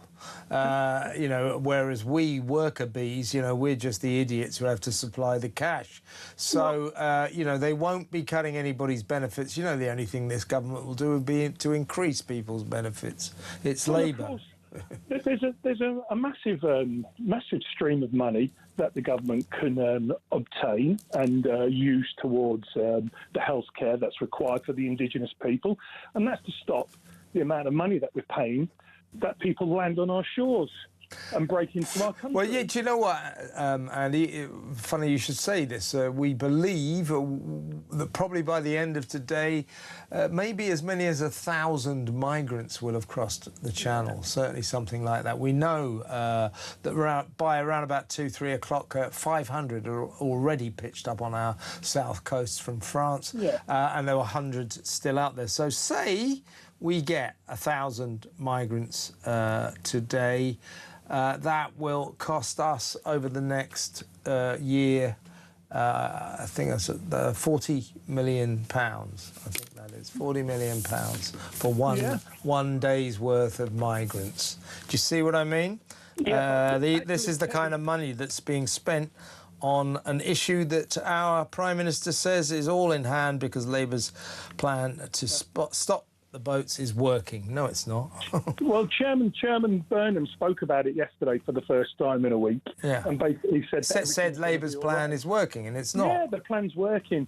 But, well, I think the plan can work a lot better if we stop them, and then we can save those billions of pounds and look after the indigenous people. Maybe that's a little bit of a good idea. Well, it's a thought. But as I say, just to put it in context, today alone, the chances are, we're not sure the final figures yet, but the chances are 1,000 migrants came across the Channel in a single day. Labour's plan is working, according to Andy Burnham. 1,000 migrants in a day. I don't think so, Andy. Those migrants who came across today will cost us £40 million over the next year. That's just one day's worth. So when you say if we could solve the migrant crisis, stop the boats, it would free up a lot of money, maybe to fund Andy's social care plan, apart from as opposed to us having to pay for it. You're absolutely right. Thank you, Andy. Really good call. Thank you. Andy in Merseyside there. Quick voice note from Pat, again, on the migrant crisis. Take it away, Pat. Of course, the French don't want them there, so they send them on to us. But don't they realise that as fast as they're sending them on to us, another lot's arriving in France, and they're all hanging around in their towns, in their villages, in the woods, and all sorts of things, waiting for their chance to get here. And the French people must be sick of it all, just as much as we are. So if the French had any common sense, they would make it difficult for them to get here so that they wouldn't bother, you know, piling into France. It's just crazy. It is crazy, but we need to stop offering incentives like 50 quid a week, benefits, free food, free hotels, free dentists, free doctors, free lawyers. We need to stop offering these illegal migrants incentives and start setting up a few deterrents. If we don't, they're just going to keep on coming. 1,000 maybe today, which will take it to about 2,000 since Andy Burnham became Prime Minister just last Monday. He says Labour's plan to stop the boats is working. That's a straight lie. It is not working. Andy Burnham is one of those guys, he doesn't want to talk about the issues that don't make him look good. And that, for one, is the migrant crisis. Unbelievable. Let's go back to the phones. Let's talk to Paula in London. Hi, Paula. You want to talk about the death? You want to talk about the death tax, yeah? Yeah. All I'm going to say to the viewers out there who work hard, spend your money. Put a little bit away, and before you go up to meet the big man, make sure you disperse that money to your loved ones. But what I would say most of all is enjoy the money that you earn, do things, spend it on holidays, spend it on a really expensive piece of clothing, spend it on things that you want to go skiing or you've never learned skiing. All the things. Don't worry about it, because guess what? He can pay for it. The government can pay for it when you've got no money. What are they going to do? Well, yeah, but the thing is, Paula, you're alluding to what's happened to all countries who've tried to impose death taxes. Andy Burnham thinks if we get the death tax in and that'll fund my various fantasy, vanity plans forever. Well, it doesn't. Death taxes have got a track record of only bringing in money for a couple of years. And then it stops. So people work out ways of getting round it. And, the money just stops coming in. So death taxes are cruel and unfair. It means if you're leaving